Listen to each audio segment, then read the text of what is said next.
Alright, folks.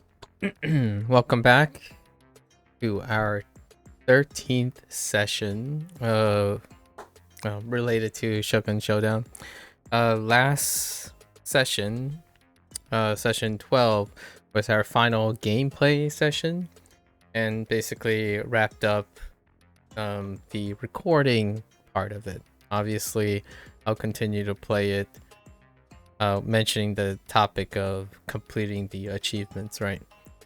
More on that later in this. But this is our 13th session, and at the end of every, I call these recording projects or posterity projects, I would end with some sort of candid conclusion, right? So let's go over my spiel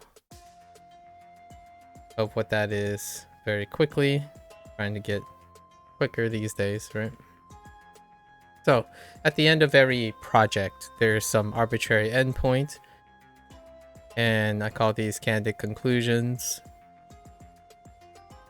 sections. Right, and what it is typically is to serve as a review, more or less. Review, retrospection, key points, highlights, etc.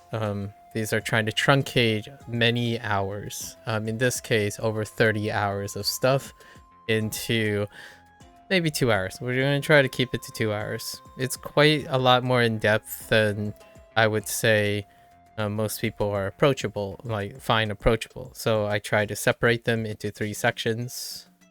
Right. The first one is by the numbers.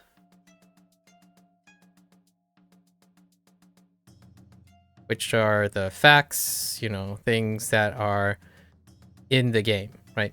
Facts can't be changed. They're there however you want it, however you interpret it, right? And then often I do a special, a flavor of it using where you apply profiling. So, or profiling or archetyping. And for brevity, the profiling that we'll be using today would be under the roguelike umbrella, and then the 2 major ones that we'll be focusing on are the aspects of card battlers,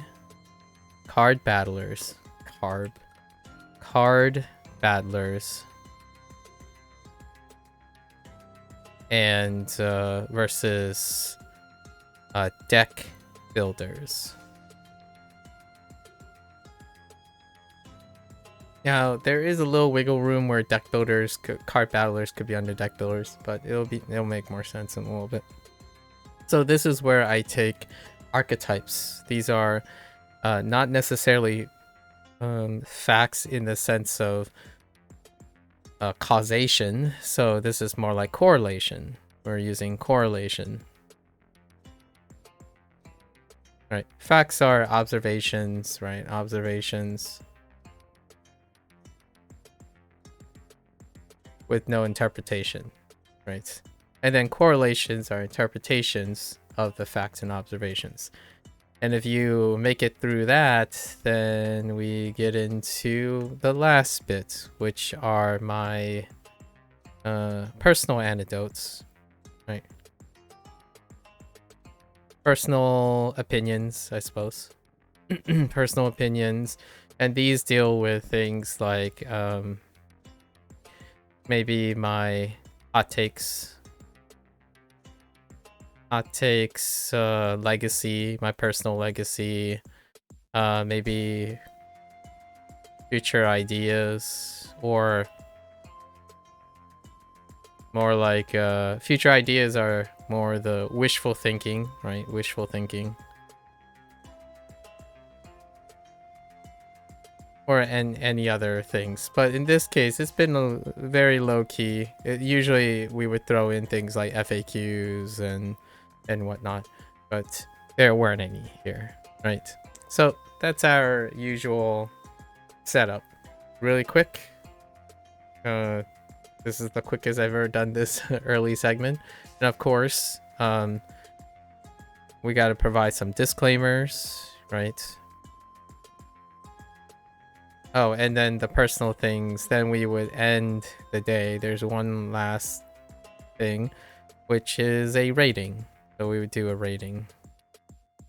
And this is the very last part because it's things that people are interested in. So rating will provide it in the scope of a number, right, out of 10. But it'll be more reasonable with all the stuff before it, right? And then some disclaimers, right? Disclaimers to wrap it up. This is I picked, so this was picked by me. So therefore, it's recommended. That's the hot take. I don't pick things. My time is incredibly limited in the sense of not being a negative thing. It's just that when I choose to do something, if it's picked by me, it's always recommended. Like, if you're gonna ask me, do I recommend doing what I'm doing? If you're my friend, if you know me and stuff, I don't typically do things I don't want to do. So it will, by default, this is picked by me, so it's recommended. I wasn't solicited for this. Like, someone didn't approach me and say, hey, can you try it out and review it for you? I picked it, so it will always be good. That's how I go about it. Like, if I have apprehensions, I pick something because I want to do it, right? So when it's picked by me, it's a want, a desire, and it will work. So when someone understands that, know that I don't really give recommendations to other people. If you're asking me, do I recommend it for myself? I always recommend the things that I choose to do for myself. The stuff before it, the profiling and then highlighting facts, are a way to inform whoever's curious if any of that suits them. But the stuff that's in blue is of my own personal, beyond my own personal takes and my stuff. So these are disclaimers. Like, I always recommend the things I choose myself to do because I found it very interesting. So take that with a grain of salt, right? And then, of course, a last disclaimer, it's not comprehensive. This is not a comprehensive thing. It's, in fact, a summary or a review. So we're focusing on highlights that I think are important. I am not a completionist in the sense of 100%. So if you're looking for some like top self-proclaimed expert professional review something, I'm not none of these things. So this is my personal legacy building, and if I am solicited by something, this disclaimer would change. So in fact, if I'm being solicited, I would probably say I'm part of an advisory role. If someone like asks me for any input, then there would be some professional integrity, right? There'll be some professional integrity and responsibility in line. But this is out of my personal interest. So that's a quick wrap up for the stuff that are probably not as important to many people, but very important to myself, right? Okay, so let's get started. I've been doing this routine pretty well lately. So let's first go straight into the archetypes. I think using the archetypes as a starting point for the facts is great. So we must start with the roguelike. So roguelike / rogue light. So there's anything when it starts with the facts that can be quantifiable and observed right away. Roguelike and roguelite features. It features a run-based permadeath, right? That's for your roguelike things, and then your roguelite, there is soft progress. The most notable feature in the soft progress is your meta currency in the way of skulls, right? So skulls, there's a meta currency that carries for your progress, and then permanent unlocks that soften the blow. So this is often considered the standard contemporary classification for roguelike / light. A light component deals with the soft progress. This soft progress exists because there's a roguelike component of run-based permadeath. These things are not separable, in my opinion. The concepts are related to each other. Like, some people say you could have a roguelike without the roguelite component. Then it's a rogue game. That's it. It's a rogue game. Because a rogue game is if you remove soft progress and have a hard reset, that's a rogue game, right? So we want to be clear about this, or how I'm using this term. Roguelikes and roguelites are not, in my opinion, are not two separate things. They are integrated to each other. So they exist as a pair because it's close to a rogue game, but because of the roguelike component, it's a roguelike game. It's like a rogue game, but it has a light component. So these are in there. There's a meta currency, and how does that work? It goes with shops, right? You have shops that have permanent slots, skills, more diverse skill sets, and weapons, right? These are your classic elements of this. And then all of these are dealing with choice matters, right? Choice into builds. You have your choice into builds per each with a limited currency, right? Which in this case, it's the gold. What else is classic under it? There are character archetypes, so multiple characters.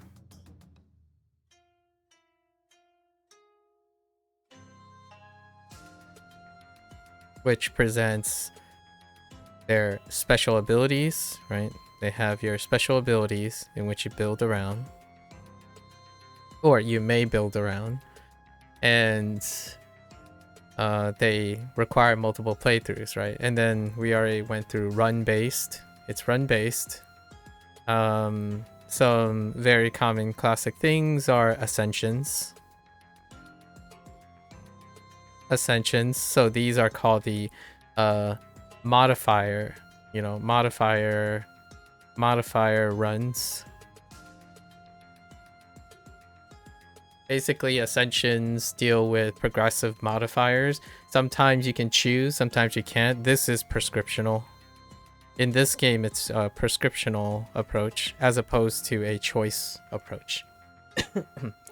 Which might be something that was considered or not, perhaps.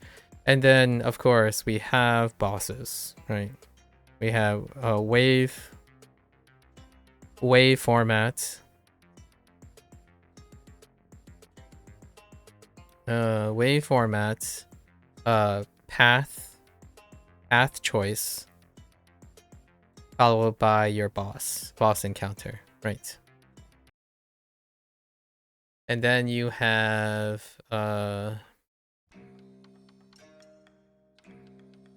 so you also have your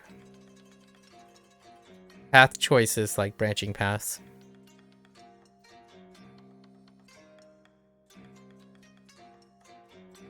You have your RNG, right? Your RNG picks. So definitely lots of mulligans. Mulligan system. These are inherently to roguelikes. So we're covering all the stuff that are inherent to roguelikes. So if any of this stuff is interesting, these are the things. Like mulligan system is one of the big like pillars of what makes roguelike feels. Because of the mulligan system, there's an active chance manipulation, right? And then all these other things pulls into that. And I think that covers most of the bases for this. There's one last thing, maybe run optimization stuff. So that deals with achievements and statistics, so metrics. So in this case, number of combos. It was like number of combos, runtime, how many hits you got hit with, and turns, how many turns you've done. So those are roguelike elements as well. There's some form of metric keeping on pretty much most of the modern standards, right? So I think we covered pretty much that stuff. I did not include the thing about like how difficult it is, how complex it is. I think that is subjective. It is incredibly spurious. Roguelike games could be almost auto winning to like it goes on. So we're removing that part. All these things are true no matter how you look at it. Like they are there and that's it, right? So these are the, I should put them in a different color, but that's okay. Oh wait, I know what I would do. So this is our first archetype, right? Our archetype is in this color.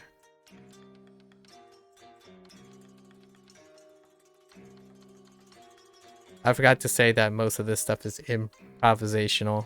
I like to work on my ability to speak on the fly. So this hasn't been written in advance. Okay, so that is all of that. We're good.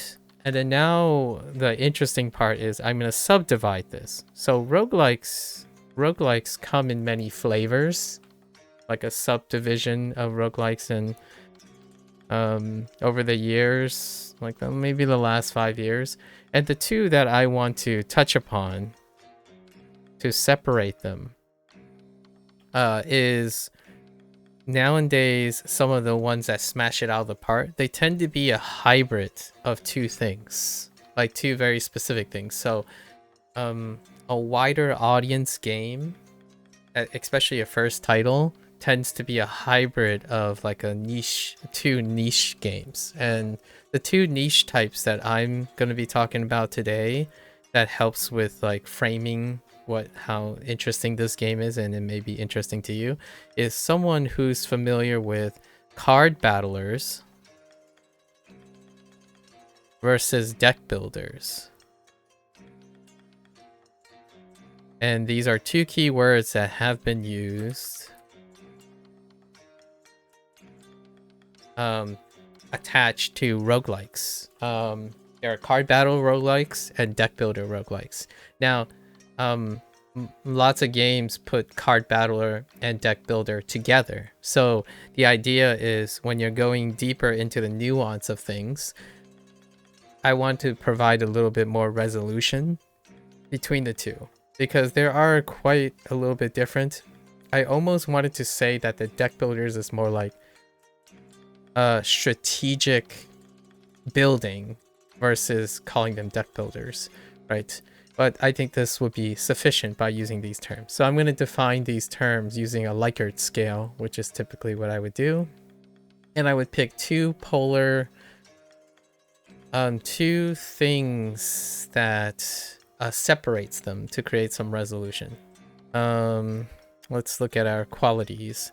So our qualities are, on the one end, this is like, oftentimes I've come to understand that the internet likes to do zeros or ones, right? And I wanted to add a little layer of nuance. So I often put the two contrasting things that typically occur related to the thing I'm doing. So when it comes to card battlers and deck builders, oftentimes they talk about minimalistic versus complex. Now, these aren't bad or good words. The idea is, does it take a minimalistic approach or a complex approach? And how I want to phrase this in terms of it is, we're referring to the actions, right? So, we're referring to how the one actions, I'm going to call it the one actions, versus interactions. So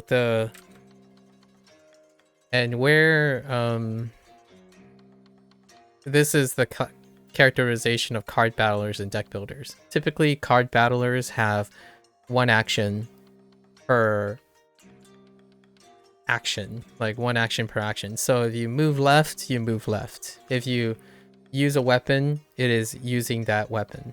Meanwhile, deck builders tend to hit the complex stuff where one action leads to 6 actions or 10 actions or multipliers, etc., right?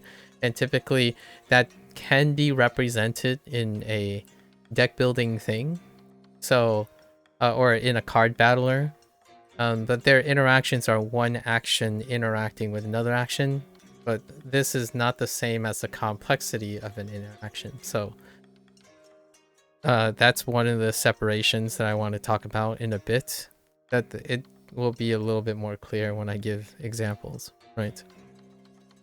Another one is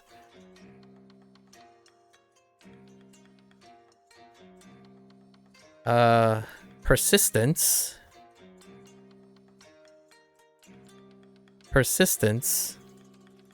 I think that's how that's spelled. Persistence versus management. So oftentimes card battlers is all about persistence. When you acquire something, there are some management stuff, like you could add durability to the card battler to create limited persistence. But generally speaking, when you're talking about card battlers, they tend to focus heavily on persistence. Consumables are consumables, but generally there isn't a heavy management system for that rivals that of a deck builder. A deck builder, the management of the probability of your deck can greatly affect your outcome. In this case, card battlers are, you gain more tools, and those tools will continue to embellish your flexibility. So hoarding, gaining as many resources, there is no downside to gaining more and more resources. It's part of the card battler's trove. Like, your trove is as big and flexible as your deep pockets. In a deck builder, you have to manage that.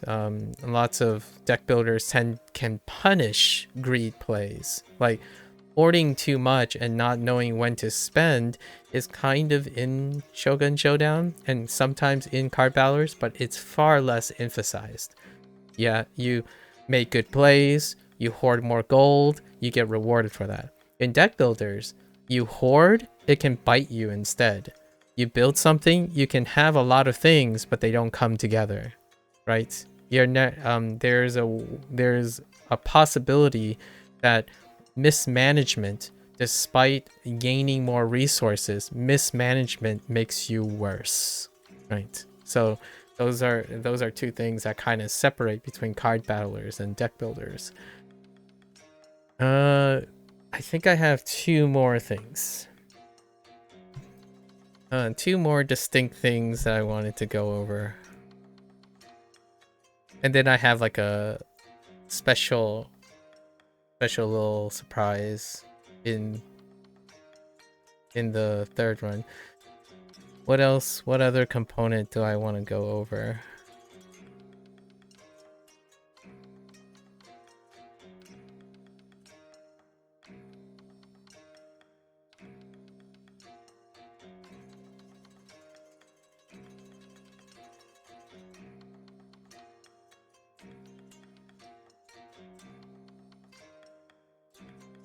I want to go over like the meta game, right? So there's also the idea of the meta game, and oftentimes when it comes to card battlers, a meta game tends to favor efficiency, and then deck builders tend to emphasize variety, right? Or variety in a different way. Well, so efficiency is more like how quickly you can do something, right? How quickly or how simply you can achieve something with each of your actions. Variety is more like how crazy it can get, how elaborate it can get. It can fictitious. So like one part of the metagame is in Shogun Showdown.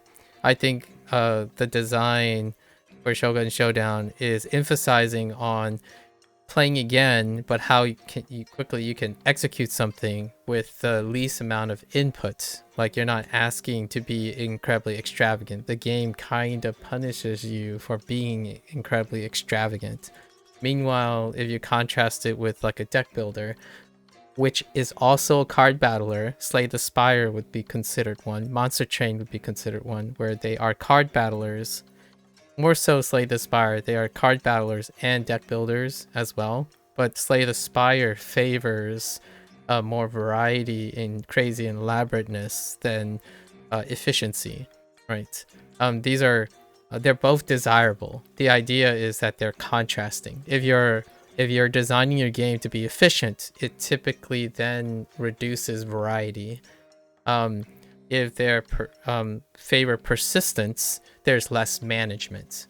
If it's minimalistic, then it has less complex interactions. So these are the two, and I think these are a separating feature of card battlers and deck builders that I want to talk about. And then we'll talk about the other stuff that is either in the game or not in the game that it's been related to what I think the future may hold for the developer, right? So let's go back to our facts. So our facts is that where is Shogun Showdown on this list?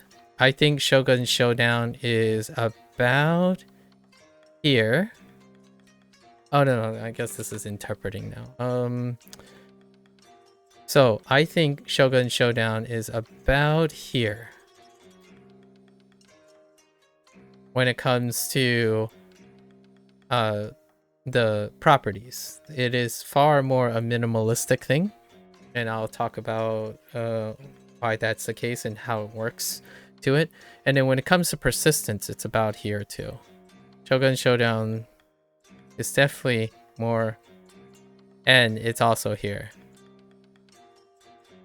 So as you can see, less of a deck builder, more of a card battler on these type of things. These very particular ones is to draw some contrast. It will all make sense in a bit. So what are the things that make it more minimalistic? They call these tiles, but they're represented. Cards can be represented in any way.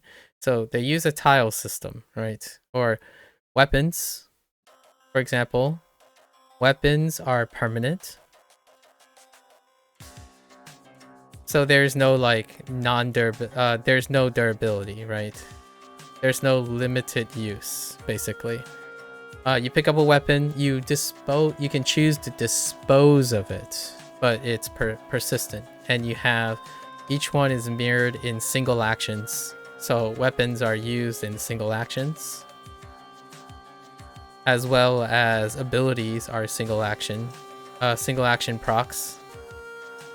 Now, it's slightly not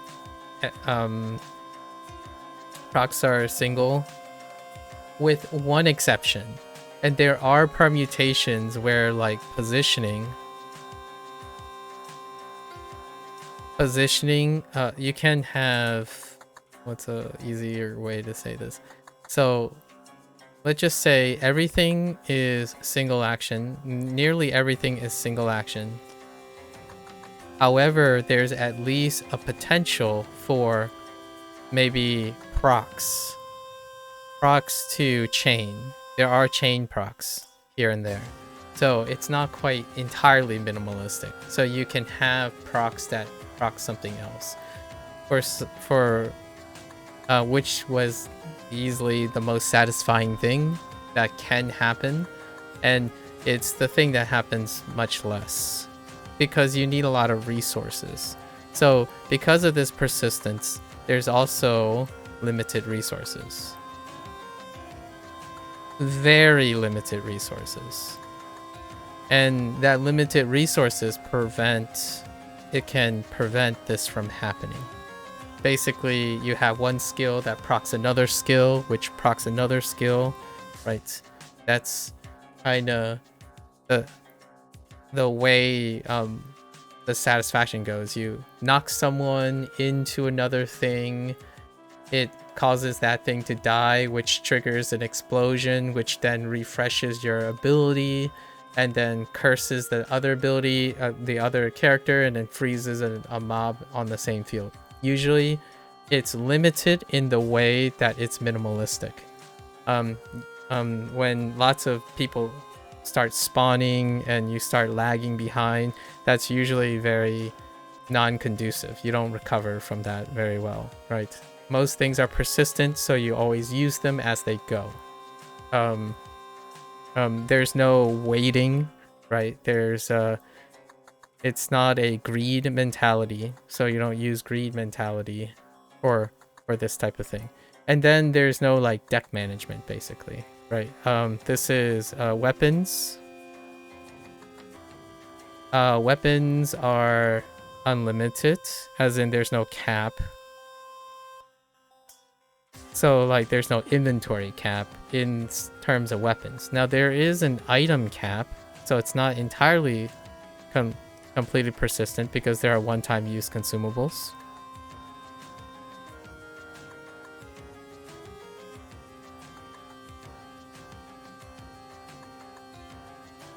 So that's as far as non-persistent things go. Basically one-time use consumables. Hence, most things are completely persistent, and you kind of get used to that. You kind of get used to that feel, because you're always building up, you're not building down. So deck builders tend to go in both directions very rapidly. In fact, building up can be a nuisance a lot of times. So when you're thinking about stuff like in deck building, often you see things like, oh, should I pick this up? It'll adulterate my deck. How many ways can I thin my deck? So like you're building up all the time. So you start limited and then you build up. You know, so it's constantly building up. You're always building up most of the time. Occasionally you might sack something, but it's very rare. It's incredibly rare. At the very top, like nuance levels, like this little gap here, you can utilize things like selling an item while during combat, but since it only requires a very specific ability, it's not part of the core gameplay. It's one of the things that you get as a perk, right? So you're always building up. Everything is persistent, or the large majority of things are persistent. And then we get to efficiency, right? Efficiency is the name of the game. This is less actions. Less actions are rewarded.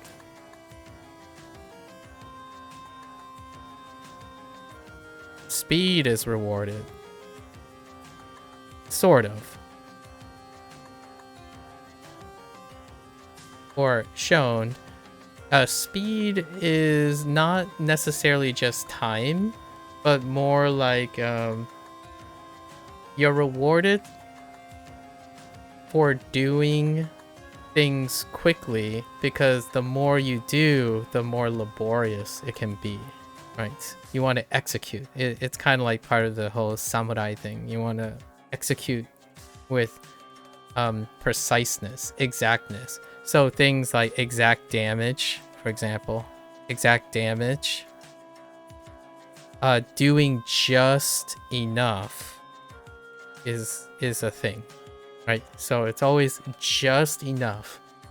You're not looking to see how far you can spike something over. Like being able to deal excess damage to a boss may be a thing that the game doesn't reward. The game literally does not reward that. There's no like overkilling bonuses.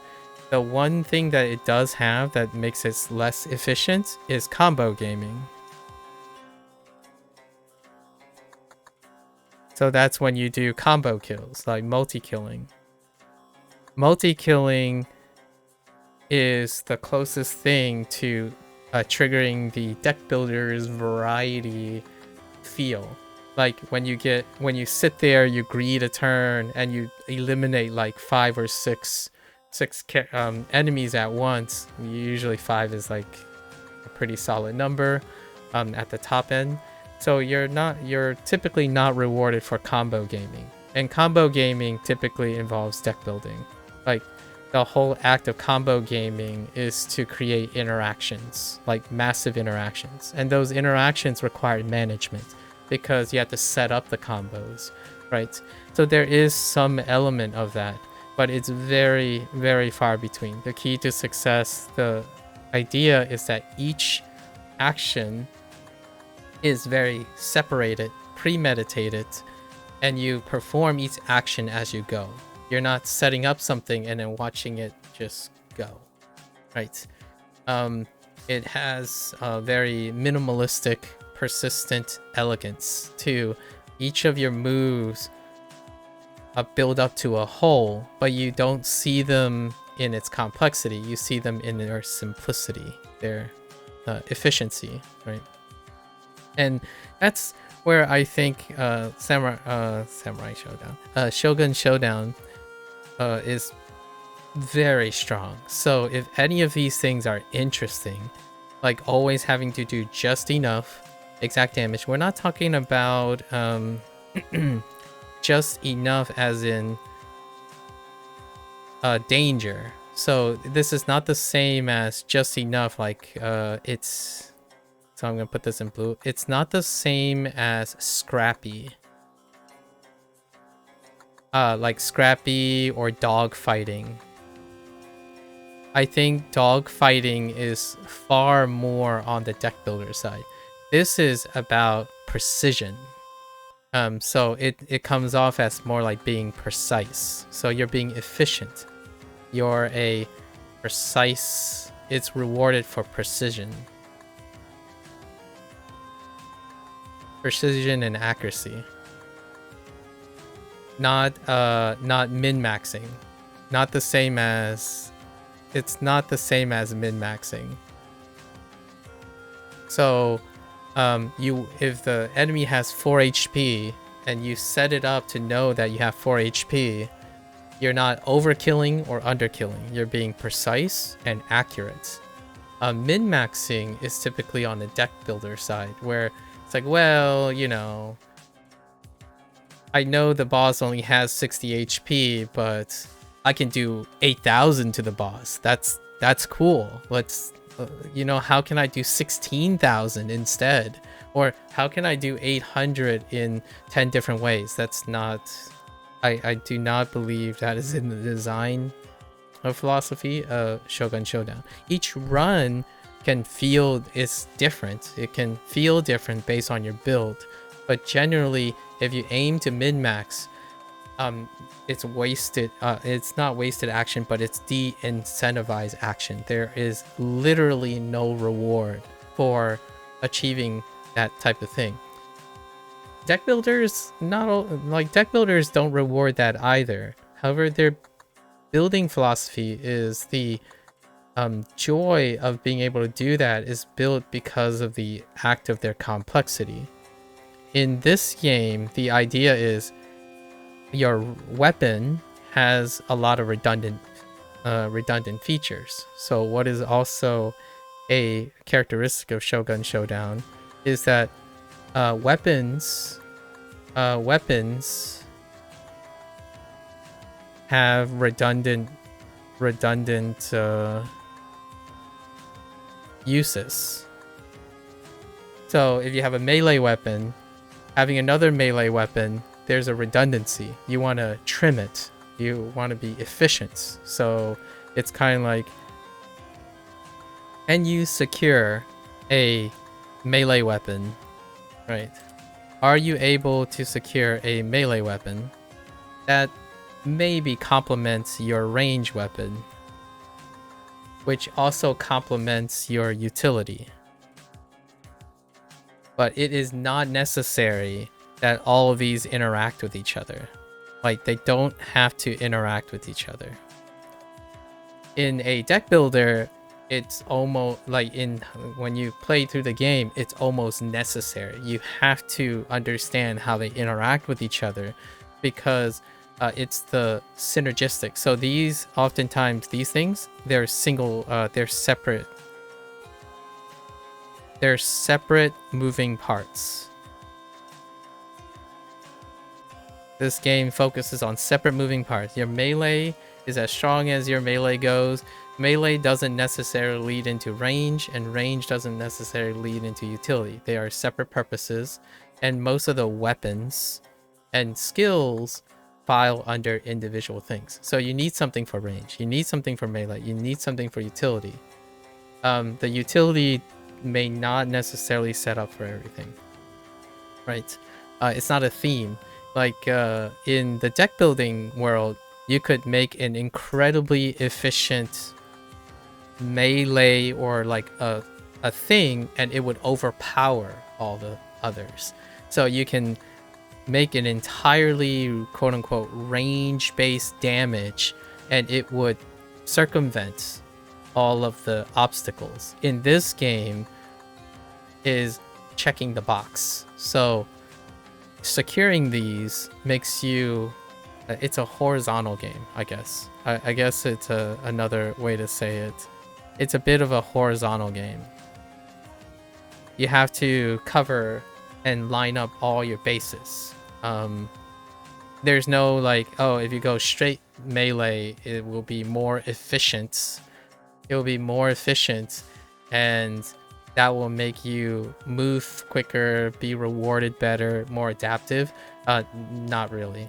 You're going to need to cover your bases. In a deck builder, if you build properly, you can win in a way that it can even compensate for metagame. Occasionally in deck builders, there are bosses that would meta you, right? And that happens way less frequent in deck builders than in card battlers per se. Because if you go in and there's a boss completely designed on range, having melee is going to be a tough time. You can probably still like grunt through it and all that, but generally speaking, it rewards horizontal building.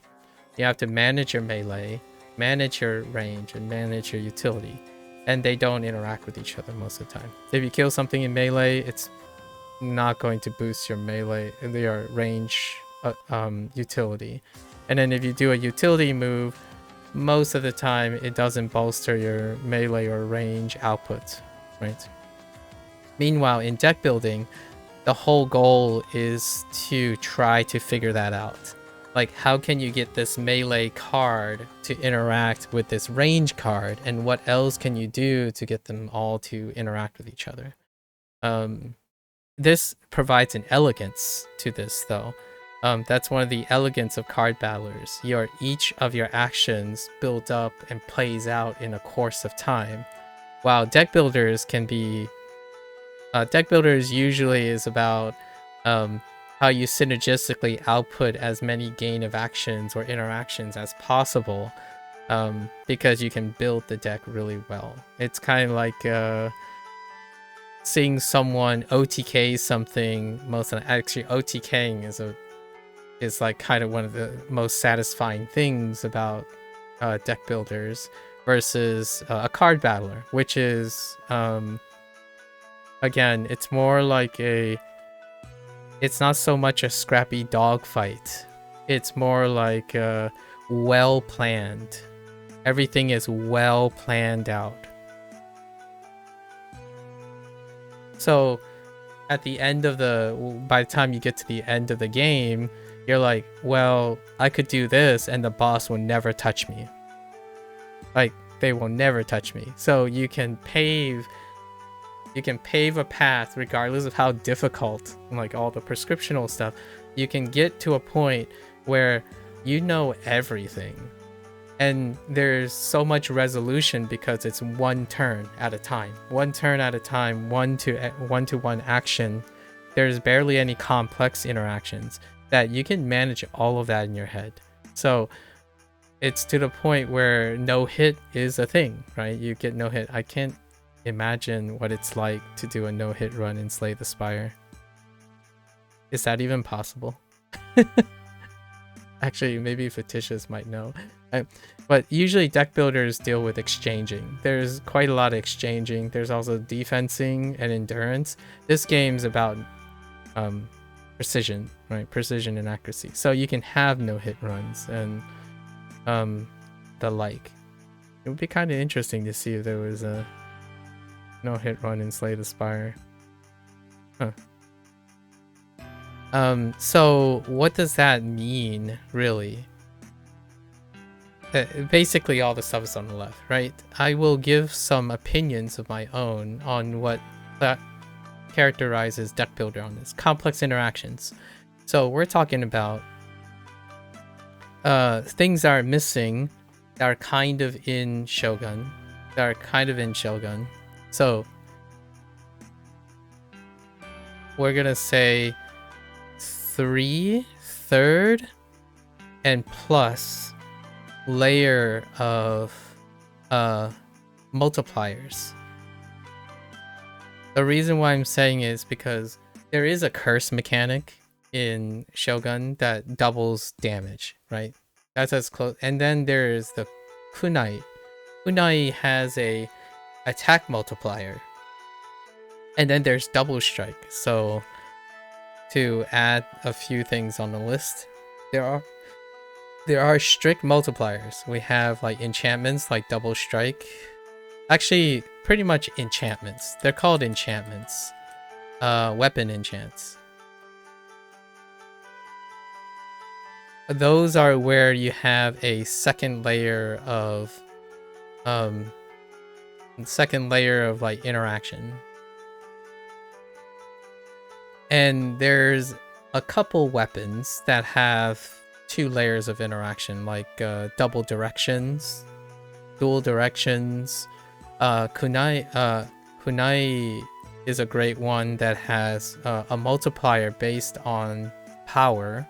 So the power equals multiplier, which is, you're gonna find out that if you're someone that is interested in deck building, right? Which is I'll reveal what my biases are when it comes to these, but third layers, you would immediately say, I can build around this. And that's what I did in the background. When I was like going up to the higher tiers, it's all about the multipliers, the 3-layer multipliers. So like kunai would be immediate picks. You scale up kunai, you can do crazy things, right? It works with so many things, but it's rare in this game. It's far rarer in this game. So third plus or higher layer multipliers, kind of like your 30%, you know, the joking like 30% of 10% times 2, which one comes first, like, and then there's also stacking. I'm borrowing this term from Magic the Gathering, right? MTG, stacking effects. So this isn't the same as stacks. So, but this game doesn't have stacks either. So they're also in one, it's both stacking and stacks. So this is a battle or a fight. Deck builders tend to be less waveform, which in this in Shogun Showdown is completely waveform and then boss, right? The fights don't last long enough for stacking basically order of operations.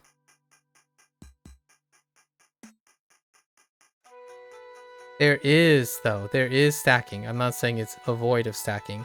And then stacks, as in like counters.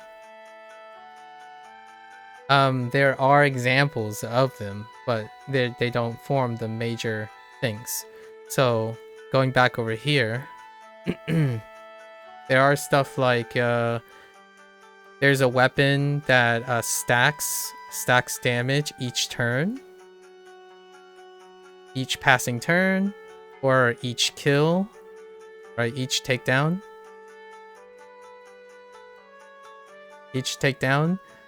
And then there are 3 operations. You can have up from 1 to 3 action stack. And that's as far as it goes with stacking. So this stuff is, I have a guilty pleasure for this stuff, so you still can do some of it. It's just far less than the deck building side of things. Deck building side of things, the stack could be like 7. Sometimes you create things where you don't know if the game is going to crash from the stacks. And then, you know, there are stacks, there are infinite loops, right? There's also infinity. We have infinity things, which is one of the meta games we're about to go to once we get to meta games, but it's part of the deck building things. You're not doing infinities in this game. So if you're going on a power trip or something, or being rewarded for your ability to stack stacks while stacking actions and then causing combos that may lead to infinite loops, that's not this. It's not a variety game. It's a minimalistic game. So and what's great about that is that they focus on persistence, because persistence mean that while you don't have infinite loops, all the stuff you use is consistently there. And to get infinite loops and combos and stuff leads into our next thing, which is the management. Management is what allows the things that create management. It allows you to move your stuff, so flexibility in build, right? Which goes with variety as well. Flexibility in build creates the opportunity to create combos and infinite loops. This is the bane. This is the major focus a lot of times, right? This is the double-edged bane of deck building. You don't have that. There's no, like, again, very subtle management. Very, very subtle. I think the most management you can have is with your consumables. That's probably the largest management. So if you would like the idea of having tons of options, like constantly tons of options, I say this, but in roguelike games, you have tons of options, but you only have few choices. Those are a difference, right? So there are tons of builds, tons of paths that you know exist, but very few choices you may be able to make. But that's one of the things about deck building. In Shogun Showdown, a card battler, you actually have quite few paths. But all the paths are meaningful. So it's kind of like you'll always have wonderful picks, or like you're always building up. When you pick up something, it's going to be useful. How useful it is what you're what you're kind of managing. So you're trying to gain efficiency, right? You're always gaining efficiency, which is down here. In deck builders, you could pick like 5 or 6 different things and you might not even gain efficiency. You have to complete it before you really realize it. So oftentimes the biggest bane is when you build towards something, you may never realize it. Like realize the final output. Like it has to be managed to be completed in order to do so. Shogun Showdown, once you get something, you can make it work. Once you get something, you can make it work. You can upgrade it. It's always going up. You're upgrading it. Always upgrading it, right? When you pick something, it is functional no matter what. Meanwhile, in deck builders, when you pick something, it could be dead. It could be a dead draw. You could legitimately start getting worse with poor picks. That does not happen in Shogun Showdown. It can get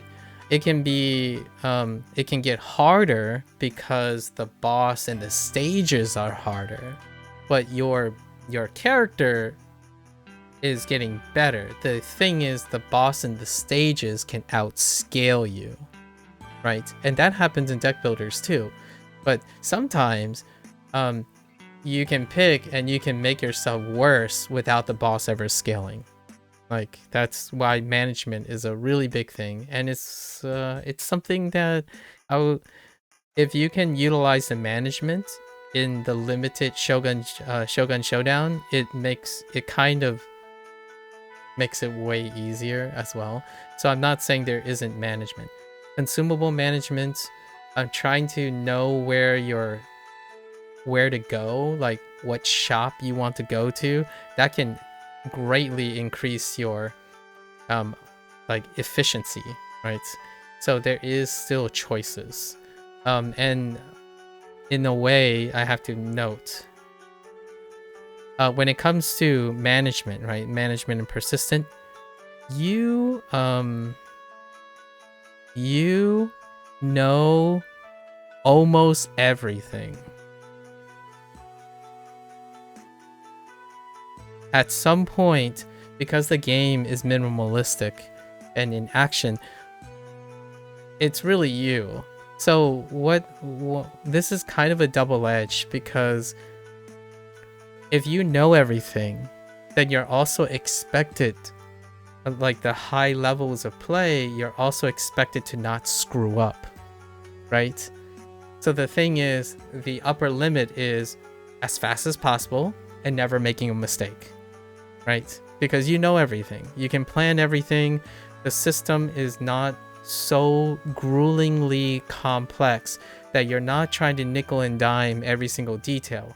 In a deck builder, I mean, I guess some people can do the math in their head. I can't do the math in my head. I understand cause and consequence. So correlation with high probabilistic success. So I make picks based on understanding the process of the interactions. I do not know how much they're going to do, like where I should go sometimes, what are the odds of this.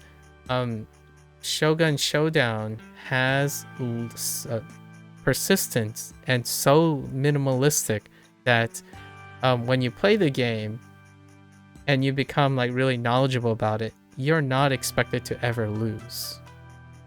Most of the time you're expected to win almost without resistance, because for someone who is very akin to deck building, right? If you're someone who keeps track of cards already, look at probabilities of how to get your infinite loops and stuff, the management of this game will make you feel like you nearly can't lose. The only mistakes you make are you're the reason. Like, oh, you accidentally skipped a turn when you didn't mean to. That's on you. There's no other. So one of the most satisfaction you get from especially card battlers, I'll go into pseudo card battlers and whatnot a little later. Card battlers, that is the reward. That's one of the biggest things about card battlers. When you get rewarded for always knowing exactly how to go about things. You can defeat a boss before even getting to the boss. You know exactly what you're going to do, and that boss will never win.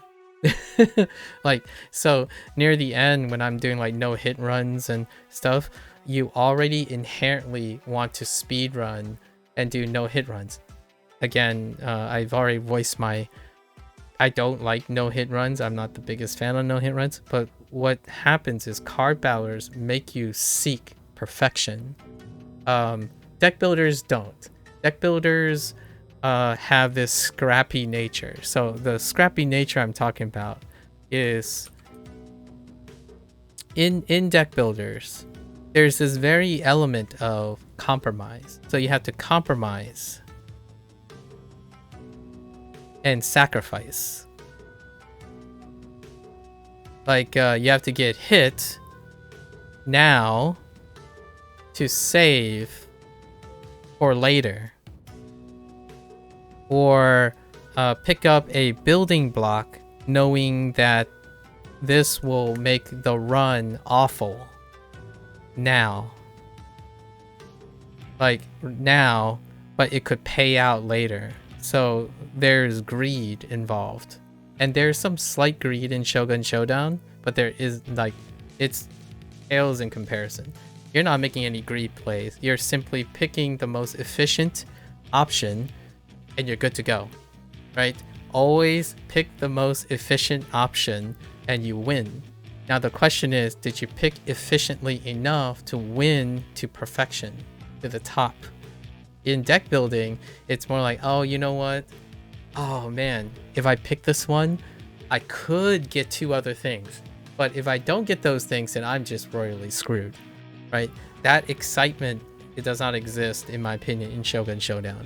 It's more like, all right, I'm going to pick this.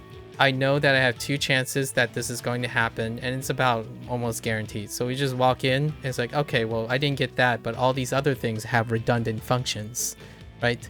So, like, okay, you don't have a guard, but you'll have health, and then if you don't get the health, so all of the stuff are really fine-tuned to be redundant.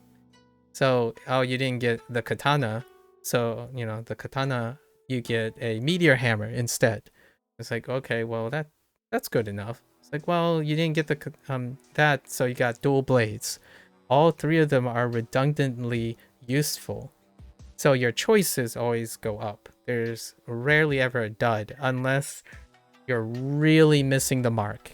And what I mean by really missing the mark is you think somehow when you go to play a game like Shogun Showdown, you think having 4 smoke bombs is the greatest thing.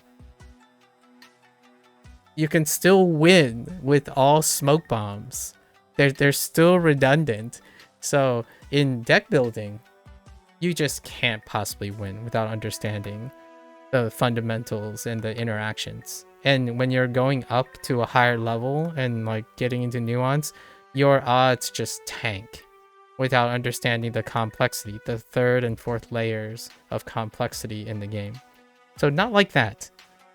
So in a way, I can almost say, in my personal opinion, card battlers feel a lot more, if they're like really focused on card battlers, they often are far more casual friendly. That's trendy now. I'm not saying it's people will always like card battlers more than deck builders. I'm talking about at the moment, it's quite trendy to balance not having to get third, fourth layer complexity. That's always that tends to be associated with hardcore. They don't want to think that far ahead.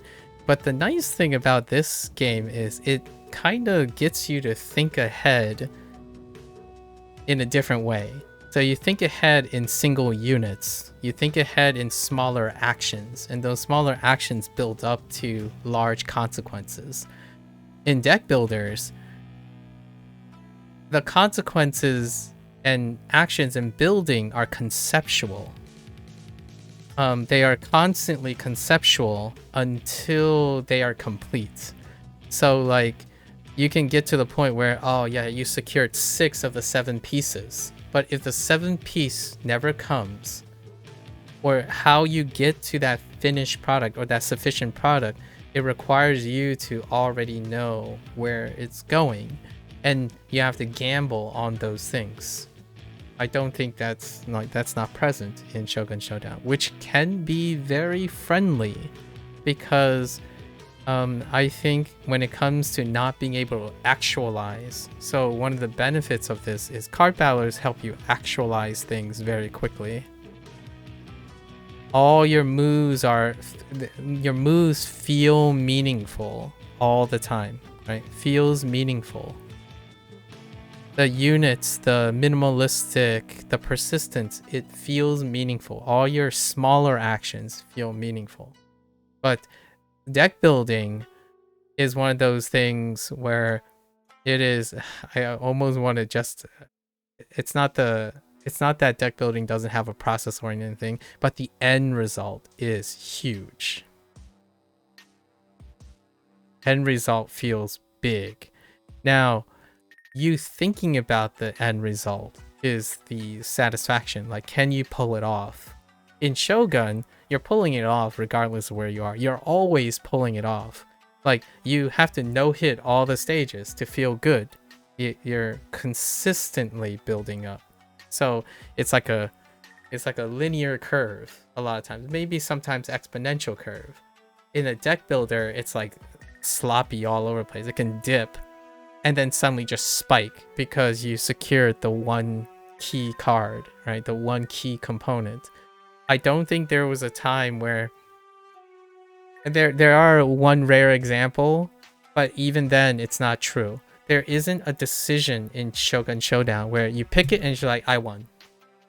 That's it. Like, or you know, you're like, oh, this is good, I know exactly what I'm gonna do. You just pick something and you're gonna make it work, and you just build on it. So it's always incremental. There are a few exceptions that aren't that big of an exception, really. Like, for example, there's a combo coin that you get extra coins for doing combo kills, but you have to combo kill to get it. So when you get that ability, it's like, oh yeah, this will make everything easier. But that's if you can consistently do it. So pretty much everything in Shogun Showdown requires consistency. In deck building, you can have wild swings. Like, the moment you know, oh, the difference between a godlike run versus like a scrappy run is that you accomplish your build or your idea in 2 different positions. You got it at the end of it, near the end of the game, that's scrappy. If you get it early, that's godlike, right? I don't think ever when I was playing Shogun Showdown was like, oh, okay, I secured these 2 weapons. That's it. You know, just auto, like just keep on clicking, do the same thing. Just that's never happened. At least not even close. Like, you can get even good runs, like, oh, I need plus damage here. That's great. I need plus damage here. You still have to work for it.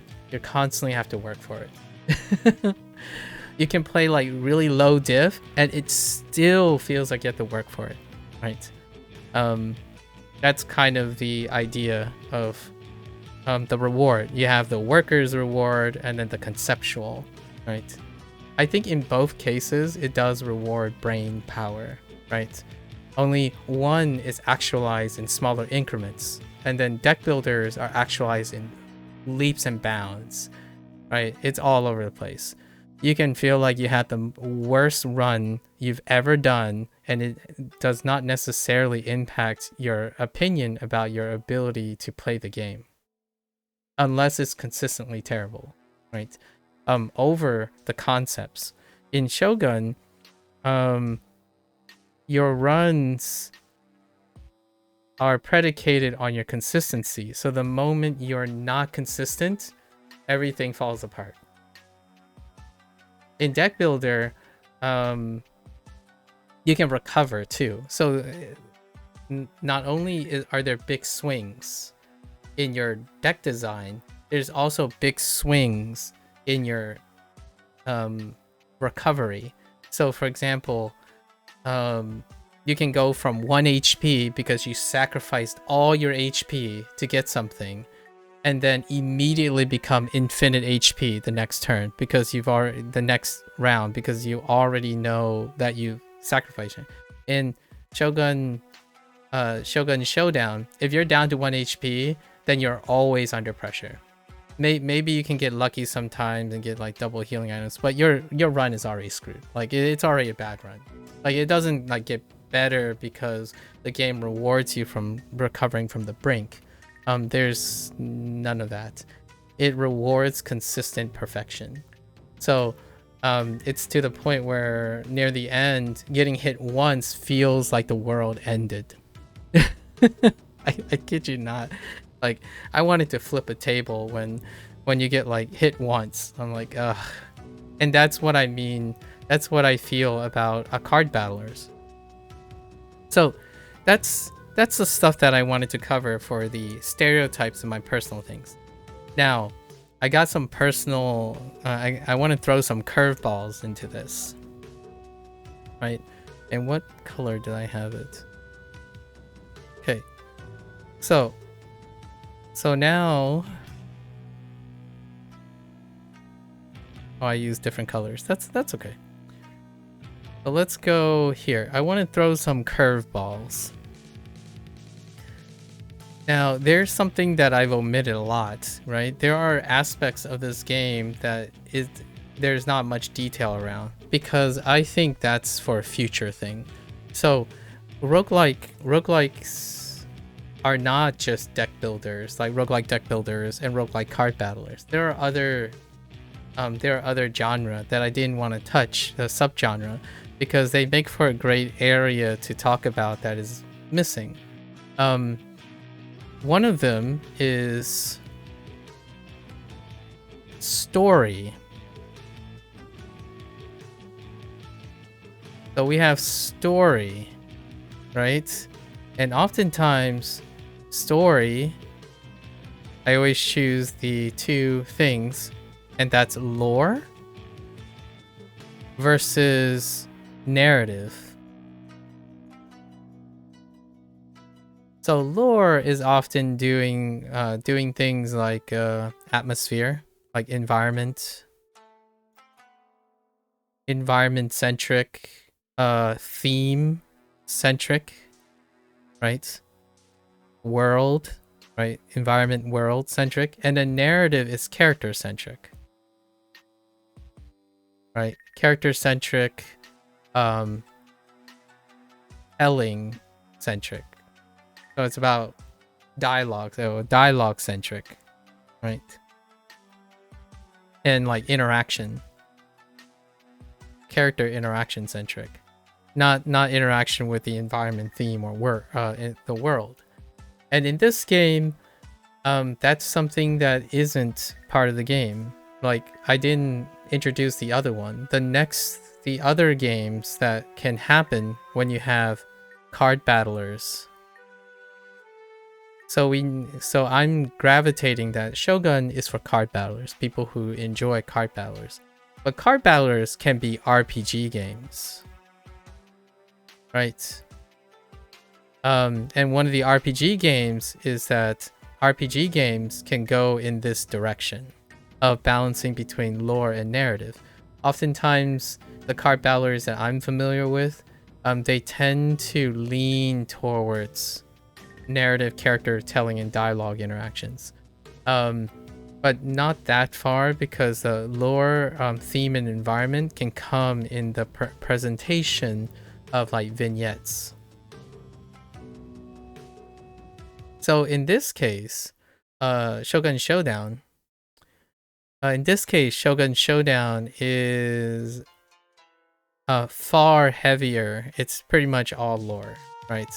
And the idea is lore tends to emphasize inference.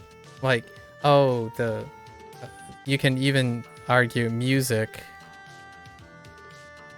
Music often is used in the lore sense, in the atmosphere. So we're gonna separate music to atmospheric music or thematic music versus emotional music.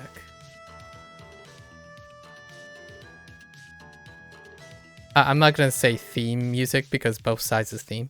So in this way, this is more of a first game indie developer resource thing, right? Narration, character telling, dialogue interaction, that requires script writing, right?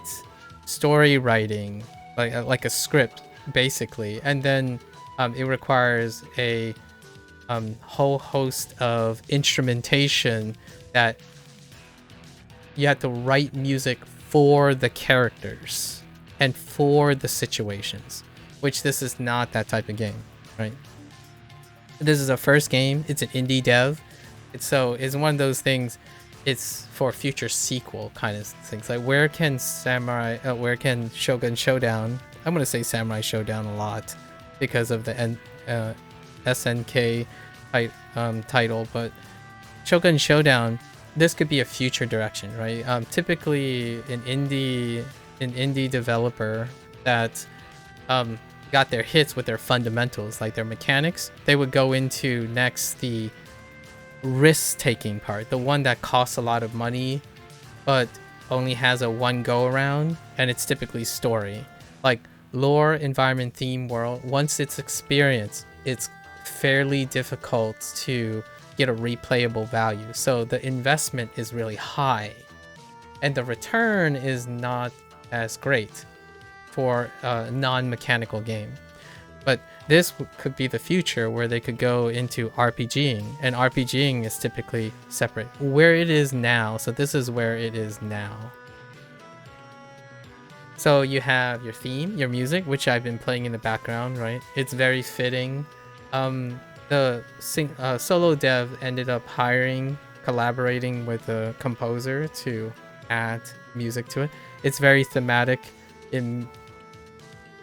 It jives with the theme, right? And then the character designs and animation and weapons and the description and the references all provide the lore of the game. So basically the developer is inferring all these things and have the basis to possibly go into narration in the future, right? Like one direction they can go is towards this direction,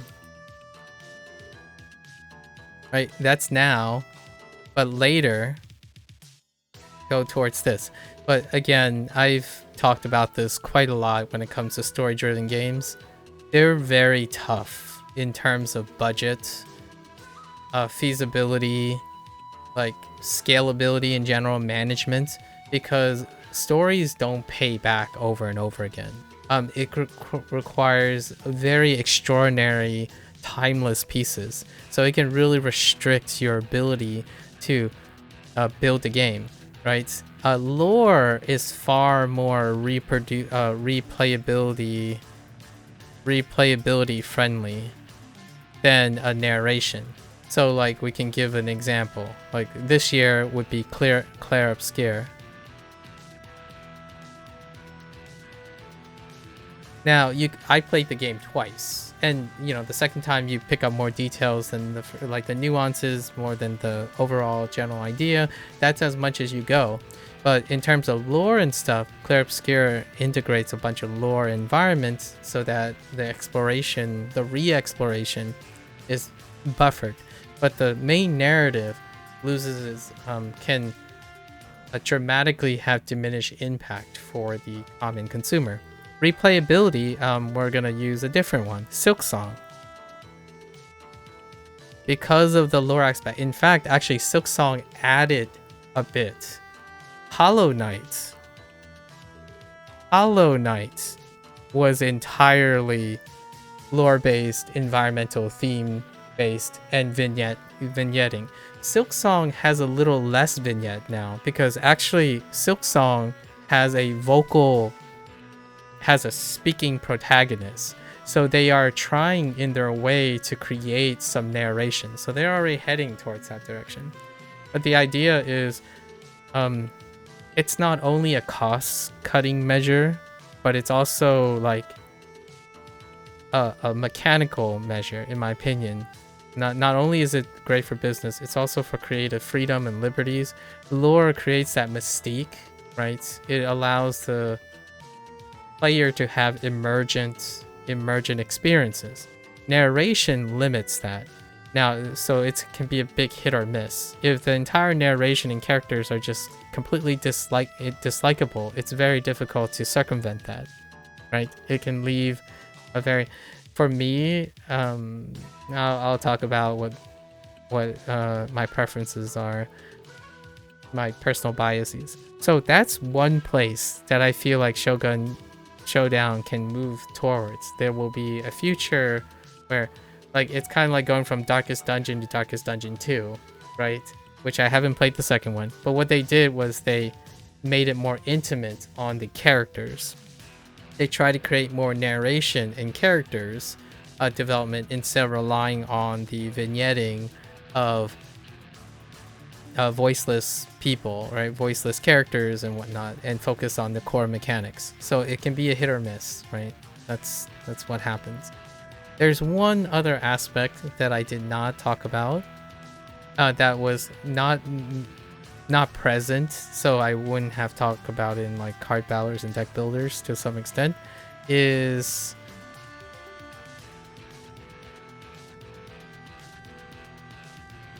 action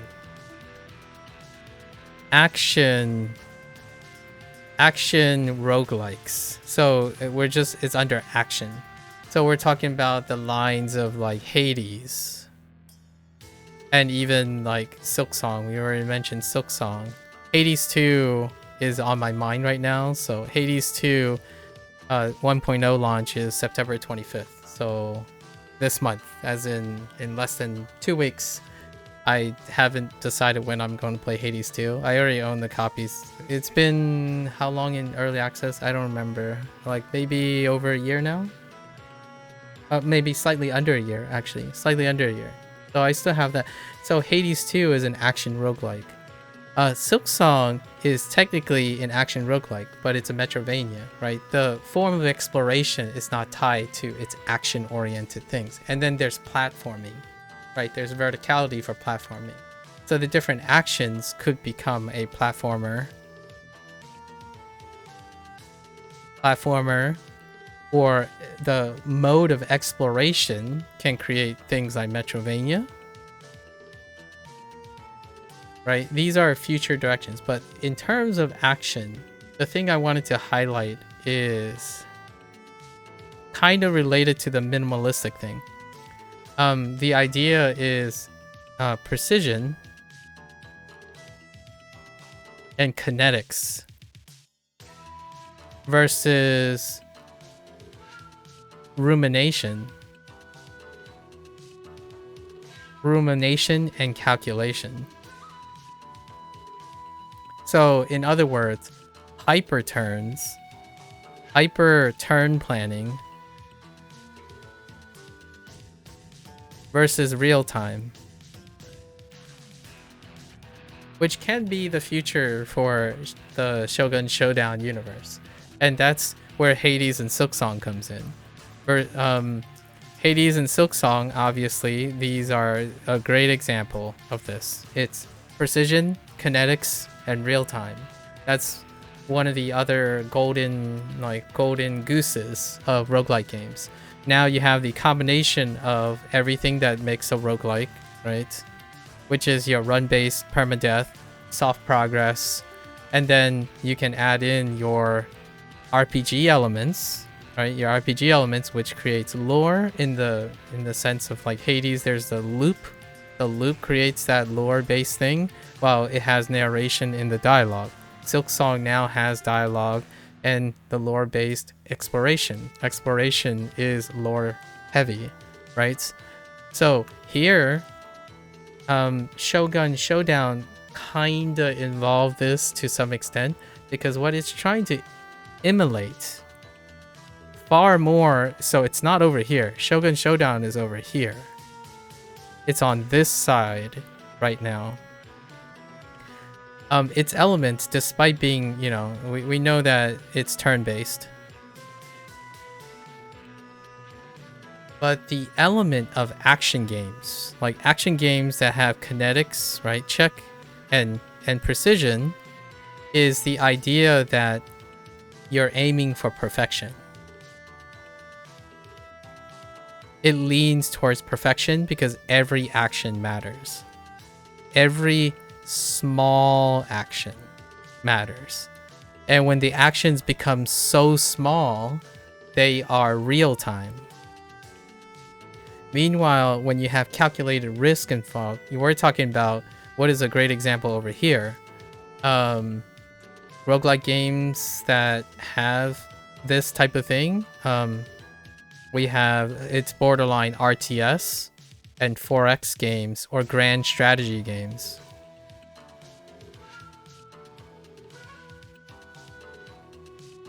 I was gonna say something like possibly even like XCOM. And if you're thinking, well, the XCOM isn't a deck builder. Like, well, they did make a deck builder. It's called the Rising. I forgot what that collaboration is. A hybrid, anyways.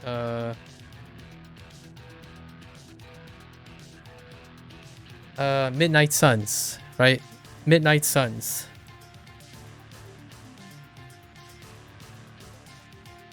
I haven't played Midnight Suns. I might play it just because in the future. So Midnight Suns. And then RTS, you can probably pick like a... And we're not talking about RTS in... oh, not RTS, sorry. I'm talking about how does it? TTS? Tactical... No. Or like TT... Oh, jeez. Acronyms. Like,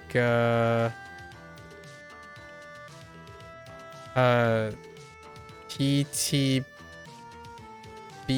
or something? Turn-based strategy games. Tactical turn-based strategy games. And then 4X would be underneath that. Like Civilization, etc. as well. So these games gear towards like the right side, which is kind of closer to deck building in general, instead of going towards real time. But you could make a Shogun Showdown game like that and have the tile mechanics go on cooldown and stuff, right? Hades has cooldowns. The way you bridge this is you add CDs, right? Cooldowns, active cooldowns. So you can kind of imagine a Shogun Showdown game that ends up being a isometric action roguelike. Or they can go into Metroidvania, a fun turn-based strategy game that's a Metroidvania that I've played was Monster Sanctuary. And that is quite the rage too at the moment. Creature collectors kind of lean towards being able to do an exploration type thing with the turn-based strategy game still in part. Card battlers are closer to creature collectors than they are to deck builders. Card battlers each monster represents the separate archetypes. So for example, Shogun, let's just say Shogun Showdown 2 Clash of Clans or something. It's probably not Clash of Clans, but you can feature your characters in a different way. You can make your characters into groups. So the Ronin Wanderer, you have 5 characters, right? And those 5 characters can be built as a collector. You can build like 5 more characters, and what you do is you expand the roster, and then the roster themselves will have builds like tiles, and those tiles represent persistent mechanics, hence the card battler. So that's what makes card battlers incredibly identifiable. In deck building, the decks themselves, the whole pool of the deck represents the archetype you're playing. Like Slay the Spire has 3 separate deck pools with a mutually shared neutral pool, right? It is the customization of the character themselves, not the theme of them. So Shogun card battlers kind of get closer to creature collectors than that, right? You're building characters off of their archetypes far more heavily. That doesn't mean it doesn't exist in Slay the Spire. It just happens to be a lot more flexible. So that could be where it's going. I think if there is things to consider, the golden goose is integrating a bit of RPG elements and an action component. Right now, Shogun Showdown does the position stuff, right? And then the micro movements. Lots of the micro movements is what makes it far more action oriented. It feels like a, precision kinetic thing. In fact, if you're a quick thinker, which if you cluster all your movements in Shogun Showdown, it feels like you're just inputting things. So like it'd be left click, drag, click, 1, 2. If there were shortcuts on the tiles, I would probably use shortcuts and just play with my left hand, right? And you would just input a sequence. It's supposed to emulate, in my opinion, it's creating that phonetics of precision and kinetics. Hades 1, I played Hades 1, of course. I'm waiting for Hades 2. Hades 1, it feels fantastic when you absolutely raffle stomp through all of them and you can not get hit at all. You can like absolutely eviscerate people, and it's based on precision and kinetics. Like when you have a forward momentum, you get in there and you start wiping the floor. Like in Shogun Showdown, when you scale up, when your decisions scale up above the thing you're doing, it's like clockwork. So you don't ever sit down and wait. You go like move left, move right, push them over, push them into the other thing, execute, and then repeat, and then reposition yourself. So all those things become very kinetic, right? Deck builders do not have kinetics most of the time. Either your machine is working, so then you crank the machine. It's not in response to the situation. You crank your machine. Your machine is ready to bulldoze through everything. In Hades, right? Hades combines the two. Builds can create bulldozing, right? It creates the ARPG, the ARPG feel. It officially becomes an ARPG the moment your build is complete in Hades, and it is a action game, like a FromSoft game, or like a game that requires you to be responsible for every one of your actions, right? Until your build is complete. So that's what creates the hybrid nature. And these are I'm not saying one is better than the other. I feel that if you capture these sentiments, that's stacking golden gooses, right? And understanding that if you do one thing, you can't do both of them on these scales. Like if you're trying to be more turn-based, oftentimes it gravitates towards grand strategy. Like what is the conceptual build up and whatnot. So oftentimes the right hand, so much like what I'm saying now, I ordered these from left to right. All the things on the left seems to be concordant with each other, and this is all correlation, obviously, and then prediction. My thoughts are, I've situated everything that tends to line up in the current indie scene, or however you qualify the indie scene now. Those are the things that line up really well. A lore-based game, an RPG, so you have an RPG, hard battler, a lore-based hard battler, action, roguelike. That's one of the gold standards. Like one of the current like expectations. They really work well together. The efficient playing with persistent build up, so you're always going up, not down. So efficient, persistent, and minimalistic, like tight, really tight action controls. That's what Shogun Showdown already has. Like, the developer is really good at this, right? I think they understand all of that. And then all the things, the by the numbers stuff, that's resource dependent.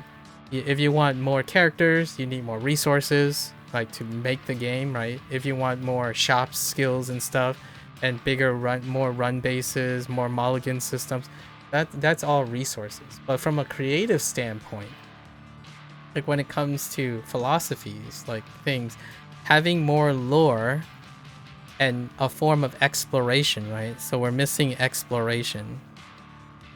Exploration tends to be a lot more lore heavy than it is narrative. Narrative takes you, the character is the focus of how they interact. So oftentimes if you're heading towards the deck builder side, like the heavy deck builder side, adding narration and characters and like dialogue has a very cooperative pace with deck building, like heavy deck building. Like, oh, it's kind of nice to take a break, because the people who enjoy methodically and ruminating on them tend to be open to sitting there listening to some narration and some in-depth story or something. Meanwhile, when you're thinking about exploration, lore, kinetics, and precision, you're going fast. Sometimes I feel that Hades, the story is great. I really love it, but I can clearly imagine when someone's like, yeah, okay, next, let's get on to our next precision kinetics, like boss, like what's the next boss, right? You have FromSoft games, right? FromSoft is a great example where it's the atmosphere, the theme, the music that atmospherically gives you that feeling that you're conceptually in the moment. Meanwhile, you have something like Clear Obscure that has a different balance, where when you listen to the music, it elicits a scene that you're otherwise not even playing. Like, it elicits the character's feelings and elicits what dialogue could be happening there, or how you should be feeling during that. When you're fighting a boss, if a music is making you feel sad and defeated, that's kind of in contrast to wanting to beat the boss, right? But there are exceptions to these rules, but generally speaking, the music takes the back seat a lot of times when it comes to kinetics and precision, and that's what Shogun Showdown already has in spades. So in my opinion, in the future, we could see, the developer is still making games. We could see a game that is going to double down on lore, so bigger environments, maybe add an environment section to it. So what you can do is the presentation can be different. When it comes to these things, you can make instances. So instanced a game. What's an instance game? That's like you have a map, but you can roam around, interact with various things, but you can see the instead of going, you can go away from the path design, right? Go away from pathless, kind of like a pathlesser design, and then now you can walk around and tackle actually navigate to the boss or truck over things. Like you might be able to create an interesting thing where if you have certain weapons or certain skills at specific times, different paths open, right? And they can be thematic of the world around them. Or the paths are different because the characters are different. They go through different paths because they can access different paths in the world. That creates more lore and environment. There was already some of this that you can see because this is taking loose adaptation of Japanese stuff. So like Tokuga, like Nobunaga is in it, right? Sato and them are named after Ieyashi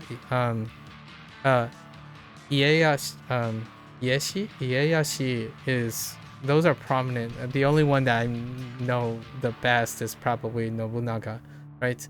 So you already have themes going, which can make your characters be related to those characters.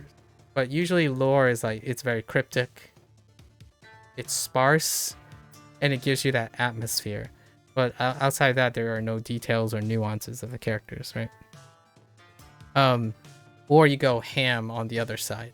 What's an example of the closest thing I can think of in terms of a card battler that is an RPG in the narrative sense is Hand of Gilgamesh. Hand of Gilgamesh. And I believe there's a sequel that I have not played. Or there might be a sequel. Hang on. I don't know if there was a sequel yet. No, I don't think there's a sequel. I'm basically waiting. Yeah, there's no plans yet. I'm not sure if there's going to be a plan. But Hand of Gilgamesh was a card battler RPG. It was a card battler RPG here. And it weighed on narration and characters. So you could go there. I mean, again, these are all desirable. They just take away from each other a lot of times. Like when you focus on one, it kind of takes away from the other. So it sometimes when it comes to story, you can go straight down the middle. It is possible. And I think having an action RPG or an action-oriented RPG, you can do a hybrid thing where one action is free, like a movement is free, right?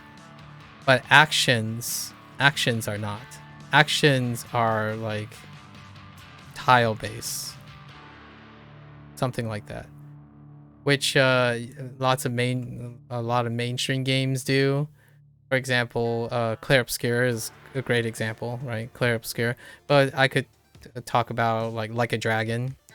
The Like a Dragon franchise is now using that free movement while having the turn-based system.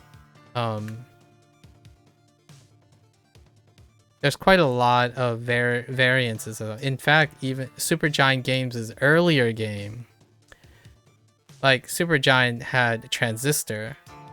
Transistor dealt something with that. Even Pyre, actually. Pyre had a mixed system. So there are plenty of examples where you can have an action component and a turn-based component.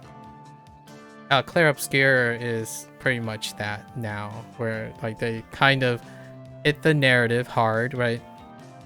They hit the narrative hard, check. The lore was hit pretty hard too. So they kind of did the shining aspect of Clair Obscur is the story, which incorporates the music in both sense. Like the atmospheric music is fantastic, but it's second to the character storytelling music, right? So they still lean harder on narration than lore. And you can also argue that because most people don't necessarily talk about the act where the lore was the biggest. The biggest lore in the game was Act 3, and it was well overshadowed by the powerful Act 1 and 2 when exploration was linear, or exploration was held by the narration. And Act 1 and 2 was far like more overshadowing the rest. It's still good, but they contrast with each other. When you focus on the narration and the characters, it often puts lore, environment, theme in a back seat, right? So that's kind of why these are on the side. And Clear Obscure then did not do deck building. Actually, I lied. If I had to characterize Clear Obscure, they catered to deck builders a bit more, but it played out like a card battler. So the deck building part is the system, the internal system. It's kind of like the material system, the Lumina system, and basically elicits the deck builder quality. If I equip this and equip this, it would interact with each other. However, they took it from a card battler perspective. Basically, if you put all the things together that seems to be together, you're always going up. As long as you're equipping something, it always goes up. So it rarely ever goes down, right? You can make your character suck more when you equip in deck builder. Nevertheless, it captures a lot of the building aspects of deck building while giving that essence of card battlers, right? Your characters are the characters you build over time. And then they leaned in on incorporating an action component, which is the dodge, parry, jump, and I forgot what the last thing's called. Gradient blocks. So you have a action component to your setup component, and there is no setup in Clair Obscur. So I mean there is like 10% setup. So all your setup is conceptual in the building process, but the action when you're in a combat is not setup material. That's where the deck building thing shines. When you're a person who's into setup, you spent like 10 turns setting up something. It's the Magic the Gathering Magic the Gathering thing all over again. Like you can't see what the person's doing unless it's a knowledge check, right? So they're already planning their 10 step process, but you don't see it happen until it is complete. And in this case, that's why like games to the left seem a lot more casual. They're a lot more open. So the games that hit most of these notes, Silk Song, Clair Obscur, outside the story thing, right? Clair Obscur, Silk Song, the way their mechanics are designed, right? I would like to think Hades 2 will follow suit. I haven't played it yet. As far as I know, it holds true, right?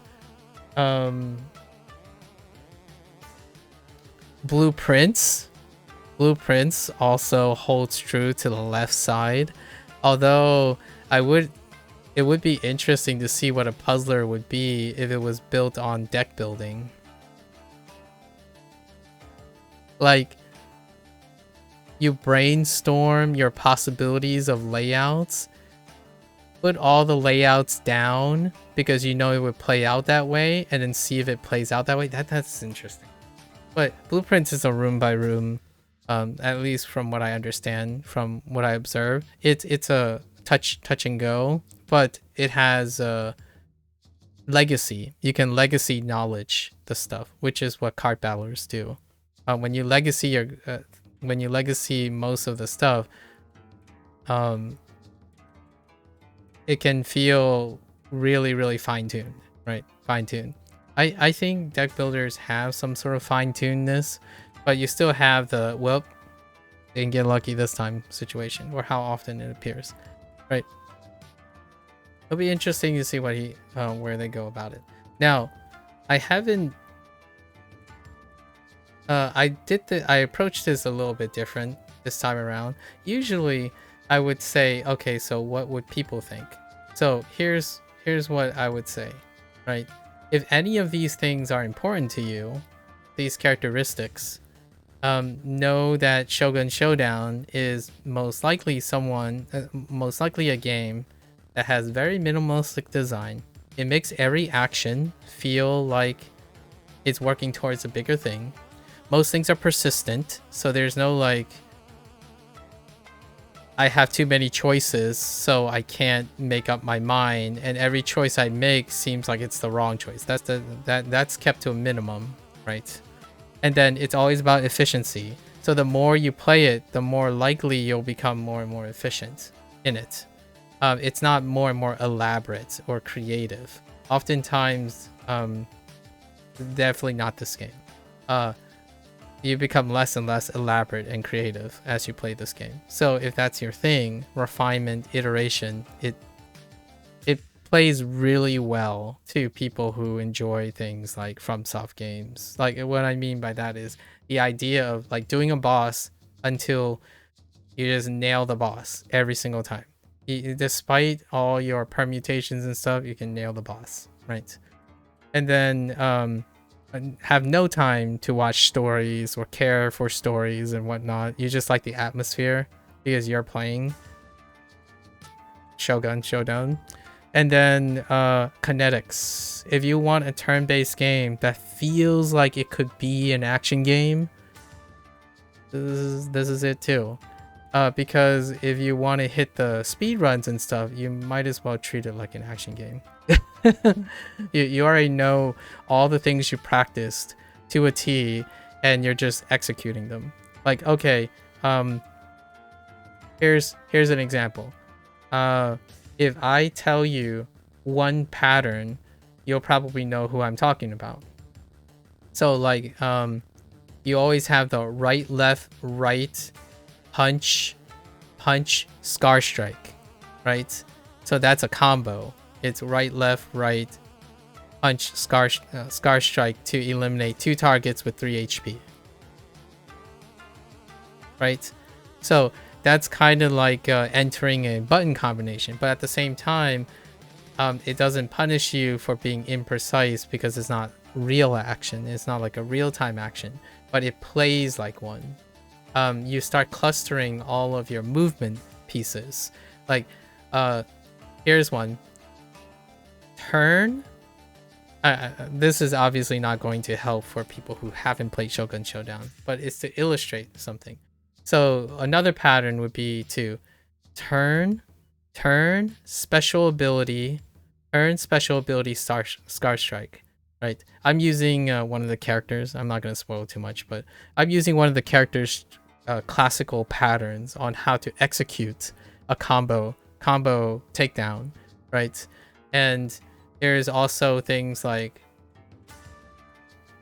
lightning storm into shockwave into scar strike, or meteor hammer into arrow is a very common one for another character.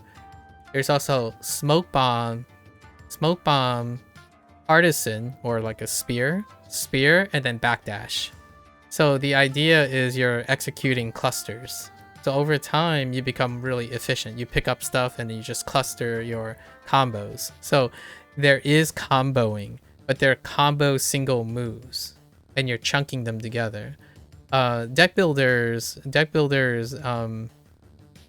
would be very difficult to constantly think of those things because it would kind of make the game really boring if you're constantly using the same like clustering and whatnot. So they're predicated on going away from doing that. Like, what's your bread and butter? It feels good to do a meteor hammer into a free strike lightning bolt that has a shockwave and follow it up with a scar strike, right? Like, it feels good, and you're going to be doing that a lot.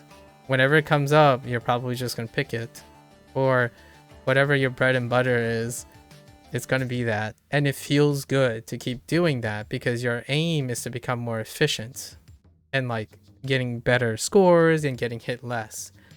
In deck building, it's experimentation. And then in Clair Obscur, the wonderful thing was it was kind of a mixed bag. The Lumina thing, and in the beginning, when your resources are limited, it's about building. You're just constantly building. And then you're not, the bosses aren't hard in the sense that they limit your builds by the bosses.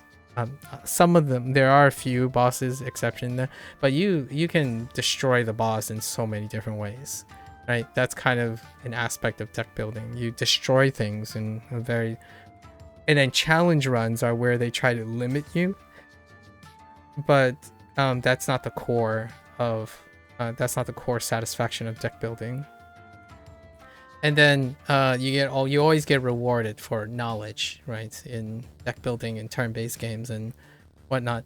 On the left side, though, every turn feels good. So it's like, oh, that's the second time you perfect parried or perfect dodge or just framed. It's like, well, it feels great every single time.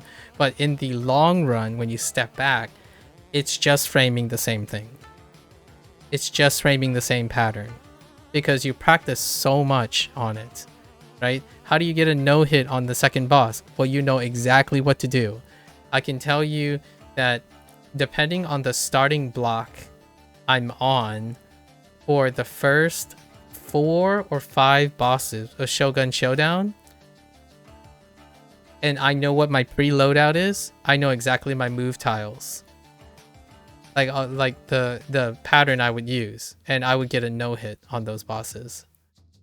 The Shogun is a little bit rough, and then there's one other thing that's a little bit rough, but it rewards you for being consistent. So then you're just like speedrunning, right?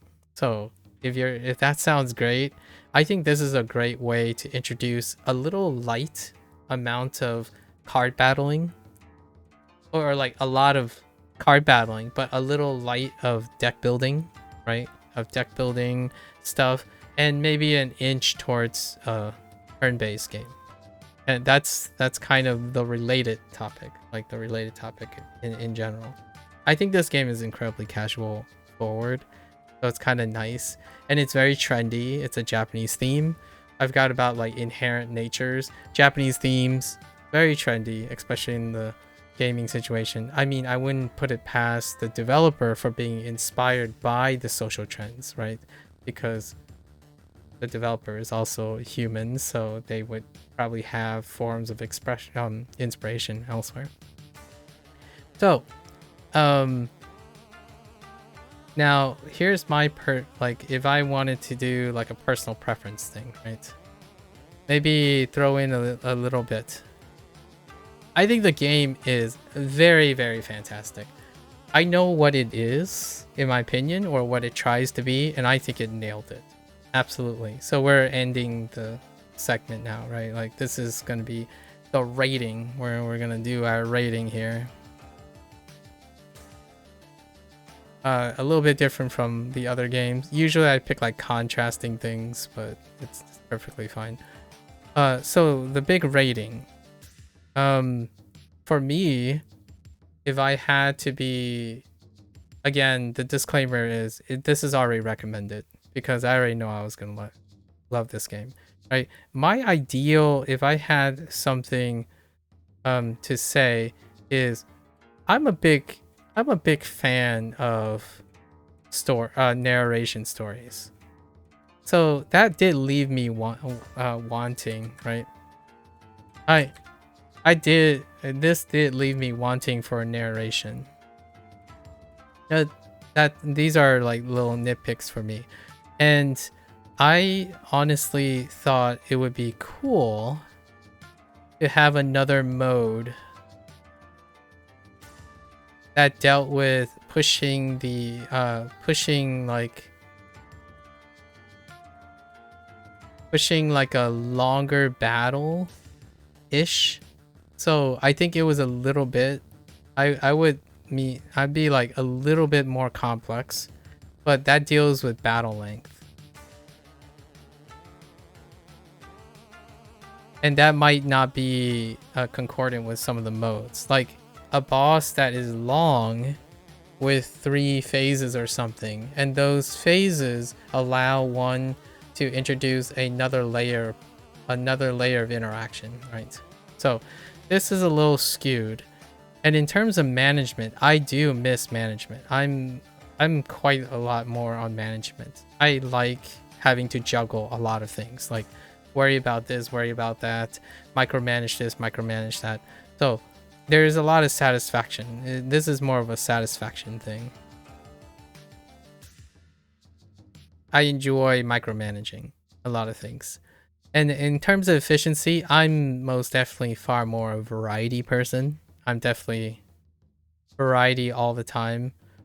Efficiency is not my thing, personally speaking, right? And then of course, both of these are personal. I think these can go either way. Like, but I have a gravitation towards narration here. And when it comes to action, free action versus turn-based, I have a tendency to play turn-based games more than action games, but they're not any. There's more like a personal preference of the developers. So overall, for myself, right, it's a solid 9 in my opinion. So 9 out of 10, right? And no, this is not because of what I recommend or stuff. I recommend this game. I recommend if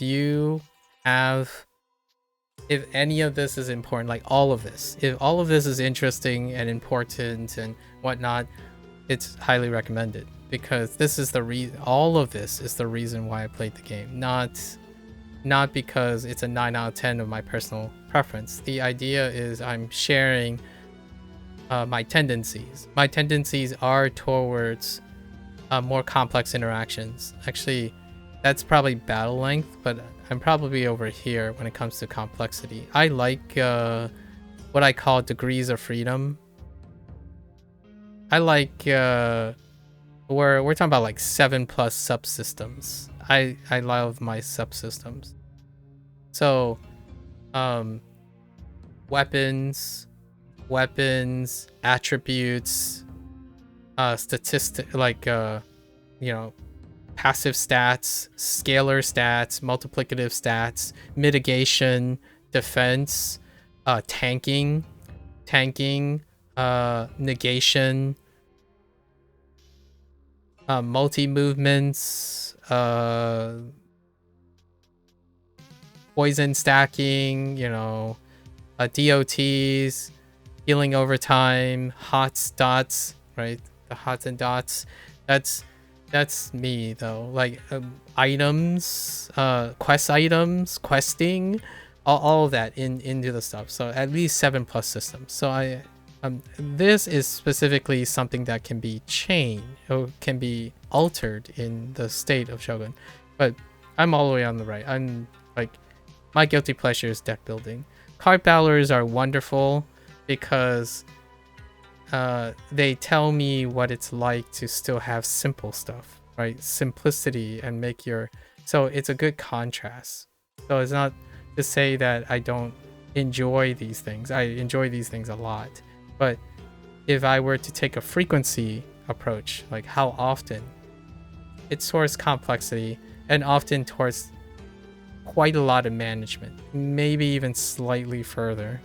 And then it's variety and flexibility. The more you challenge me, like the bosses in this game have their distinct themes, but due to the nature of efficiency, all of the stuff is very redundant. And they're redundant in the way like they're flavor.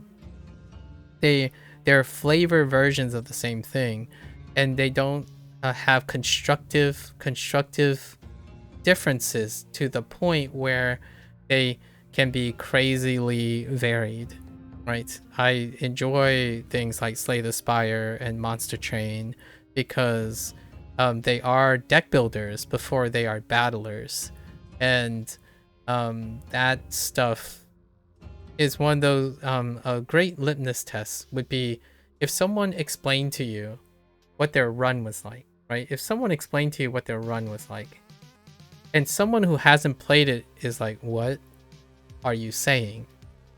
That's me. I enjoy when the only way someone understands or can appreciate that this is a personal, like, my reward, when someone can explain, say like, oh, I picked this A, B, C, I did a turnaround on D, and then there was a 20/20 shot on F, that, and then the person, you know, someone outside the game would be like, I have no idea what you're talking about. It's like, that's exactly it.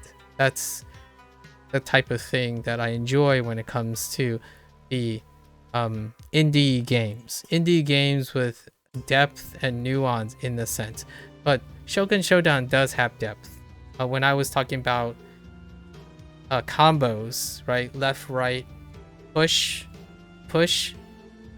you know, or like a very common setup is the back smoke bomb to 2 panels from the right, kunai for 5, and then it may reset for something, right? That type of thing, those things require nuance. You have to play the game quite often to know what regular patterns I'm talking about. You can still have it for every game, but there are certain genre of games that it's very difficult to even talk casual, like talk in a manner that is easily describable, and that's kind of one of my joys of it. And then narrative is the same too.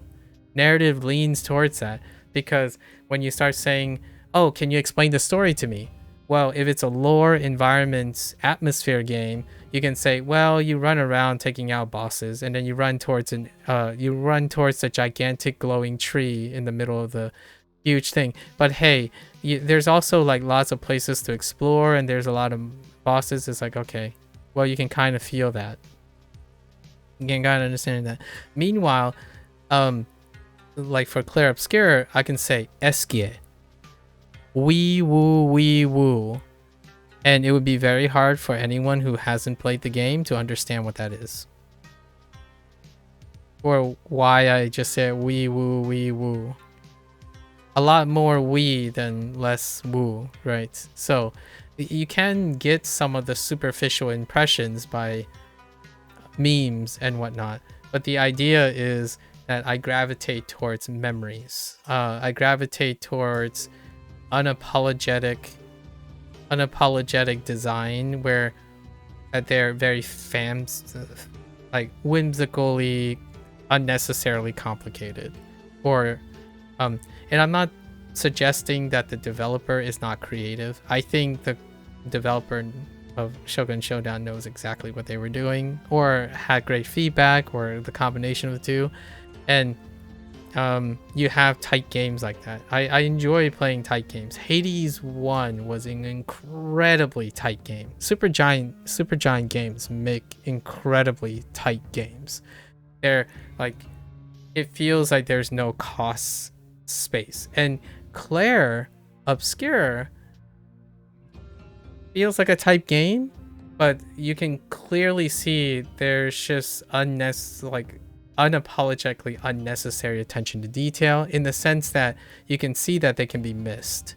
Like, for example, how many people actually finish Act 3 without skipping entirely Act 3? I think they knew very well that a vast majority of people after Act 2 would go straight and conclude Act 3, for example. And that's kind of what I have a guilty pleasure for. So whenever I always have my fingers crossed when one day, you know, someone comes on by and like read these comments and whatnot, and they're like, hey, you know what, I know you don't know about this game, but we're making a game, and I think this game that we're making panders to you. When I hear that, I would love to know, or love to hear, that the developer did it because they know they're unapologetic and incredibly passionate about their game. It wouldn't be any specific game. It would be a game that panders to me in the sense that they are unapologetic with their design.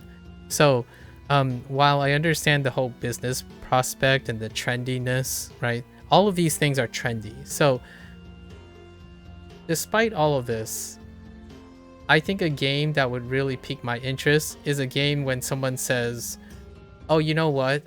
We're going to make a minimalistic deck builder. And I'm like,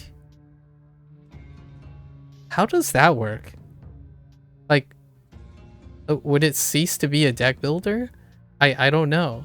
So those are the things that really pique my interest. And that's why I like the indie scene a lot. The idea is, what else could it be? Shogun Showdown is something that isn't exactly that. And that's what makes it really interesting. So is Cobalt Core. Cobalt Core took a very different approach, right? And they still use positional building. Actually, Cobalt Core had more deck building. Lean a little bit further to the right. I haven't completed Cobalt Core. I should really go back and finish that. I got interrupted by other things. I didn't do this like wrap up, so I can't contrast it with Cobalt Core. I didn't wrap my thoughts around it yet. But yeah, I look forward to, I guess his name is Mirko. I'm putting a little bit more time, hoping that maybe this will be relevant to their next game. You can still go hard and be like the FTL developer, right? The FTL developer, basically they took another, added a additional dimension, created a different way, and focused solely on the mechanics, right? The FTL developer flexed his abilities to focus on mechanics. So that's always, in my opinion, that's being unapologetic. It just so happens that Shogun, I feel, checks a lot of boxes. And maybe that's also due to feedback. Really cool. I enjoyed the game quite a lot. My last gripe, well, maybe like a slight gripe, is that because I don't like how far my bias is towards flexibility and variety, efficiency. The focus on efficiency was my like yesterday's down point, and it's not that bad of a deal. Like no hit runs as completion, no hit runs as completion goals, and speed runs as completion goals. That's not my jam. I enjoy if it's achievable, which it is, so I have no problems with it. It is achievable for me. But if it's past a certain threshold, it becomes somewhat of a sour position, right? So oftentimes I would say the things that I gravitate really far away from, I give it an 80-20 split. If I'm not over the 80th percentile, then I would consider it a little bit too much of a miss. And in this case, no hit, still relatively alright. Probably a lower side of things.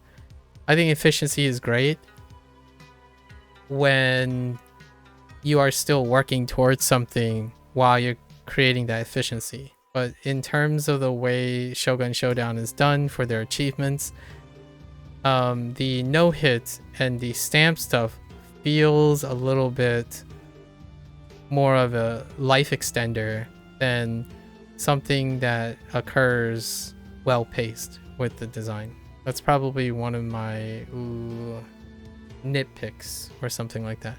But I can imagine people enjoying to do those things over and over again until they get it. I will probably do that on and off every once in a while. The nice thing is it's a turn-based game, so knowledge check is still very, very much a boon for success. Yeah, and that's a wrap. 9 out of 10.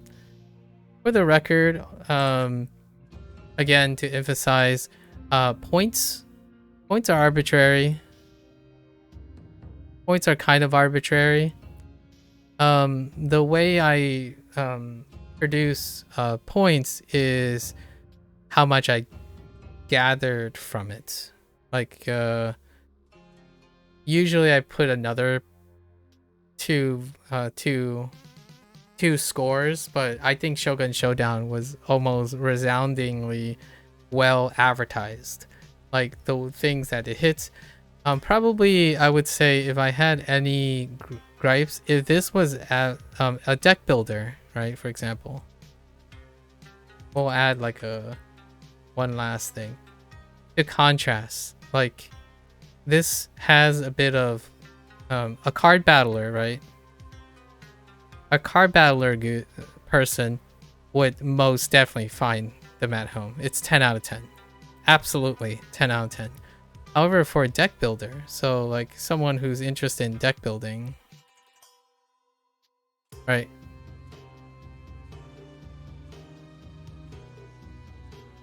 I'm running out of colors. For a deck builder,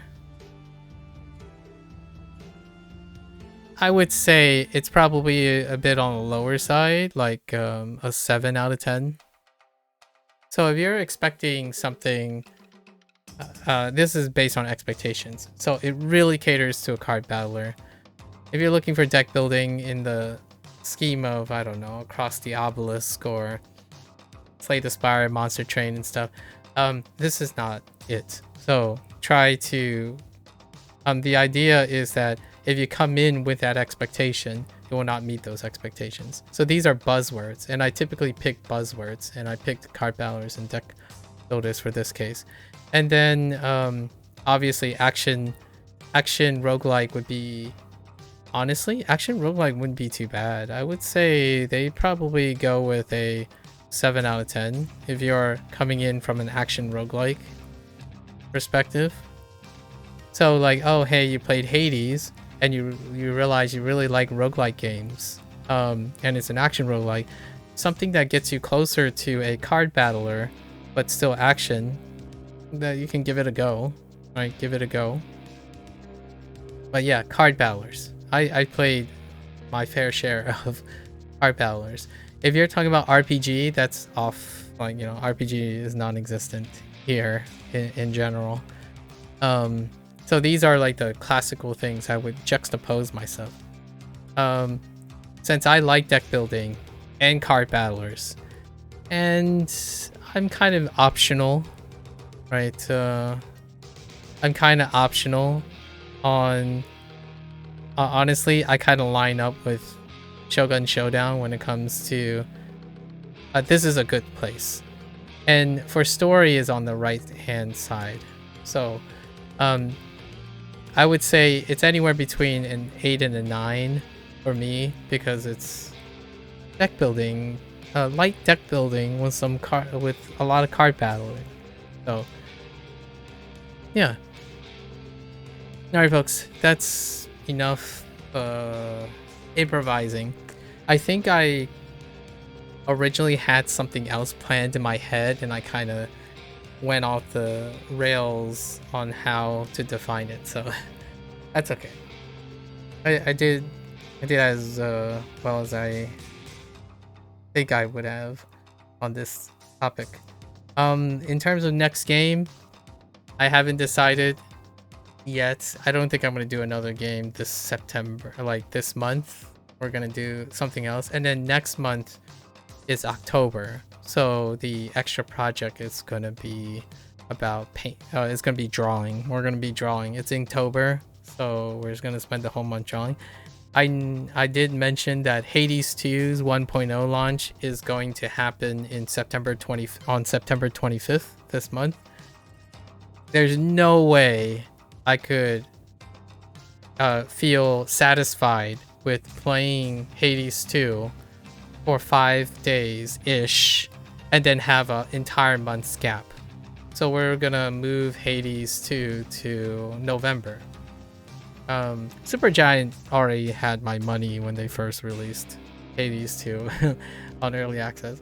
So we'll get to Hades 2 will be our next game, and we can make a little contrast with Shogun Showdown.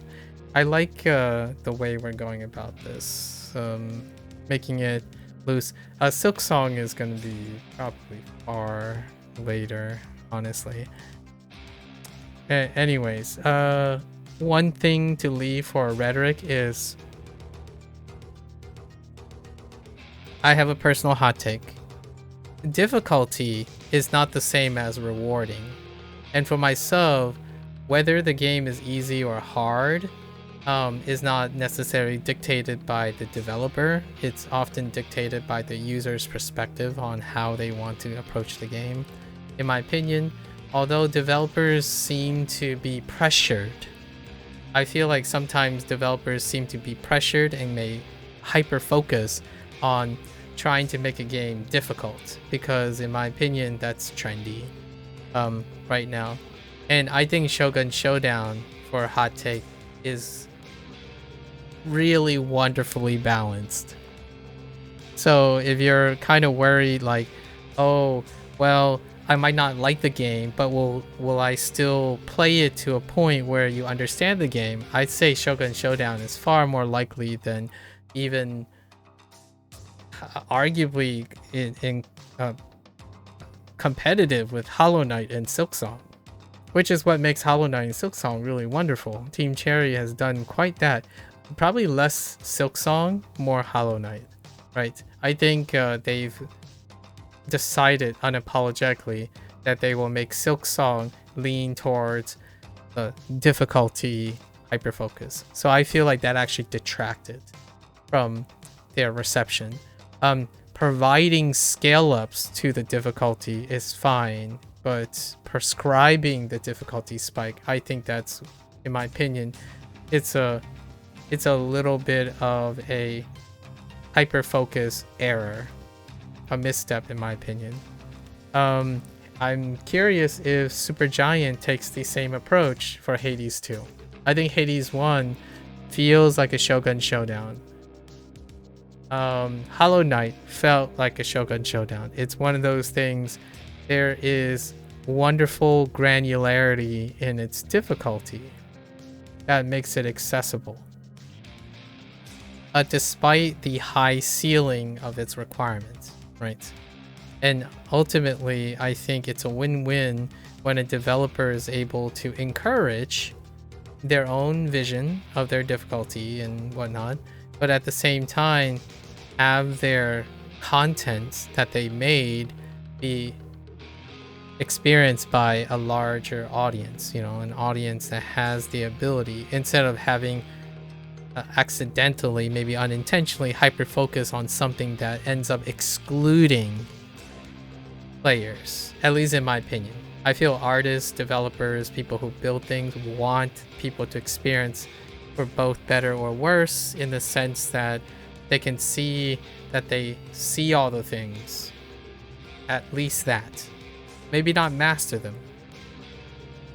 I think this whole idea of making games really difficult is a touchy subject that has been brought up multiple times over and over again. I think there's an oversaturation, in my opinion, right now, and an overrepresentation of trying to design your game in a way that it is difficult in order to make it trendy and more rewarding. I don't think those things are heavily correlated,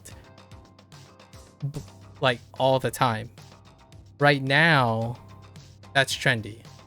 And where does Shogun Showdown fit on this? I forgot to do the difficulty thing, right? Perceived difficulty. I think it's on the higher side. It's definitely on the higher side. And the meta currency and stuff makes it so that it's not on the higher side. So that inclusion of the meta currency, the skulls, is a great way to alleviate that. And with that said, absolutely fantastic game. Off to the next one, right? I might be able to talk about and refer back to Shogun Showdown after playing Hades 2.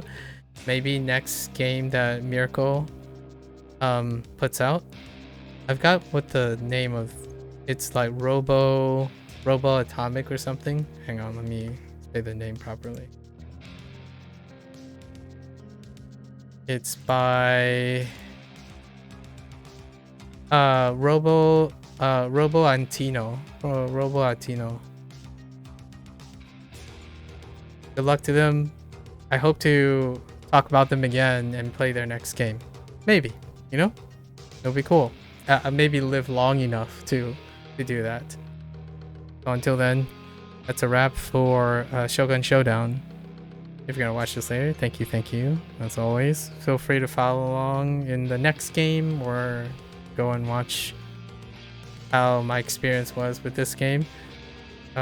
Pick up Shogun Showdown on a good day is less than $10 USD. If any of this information applies to you, hopefully it's somewhat informative.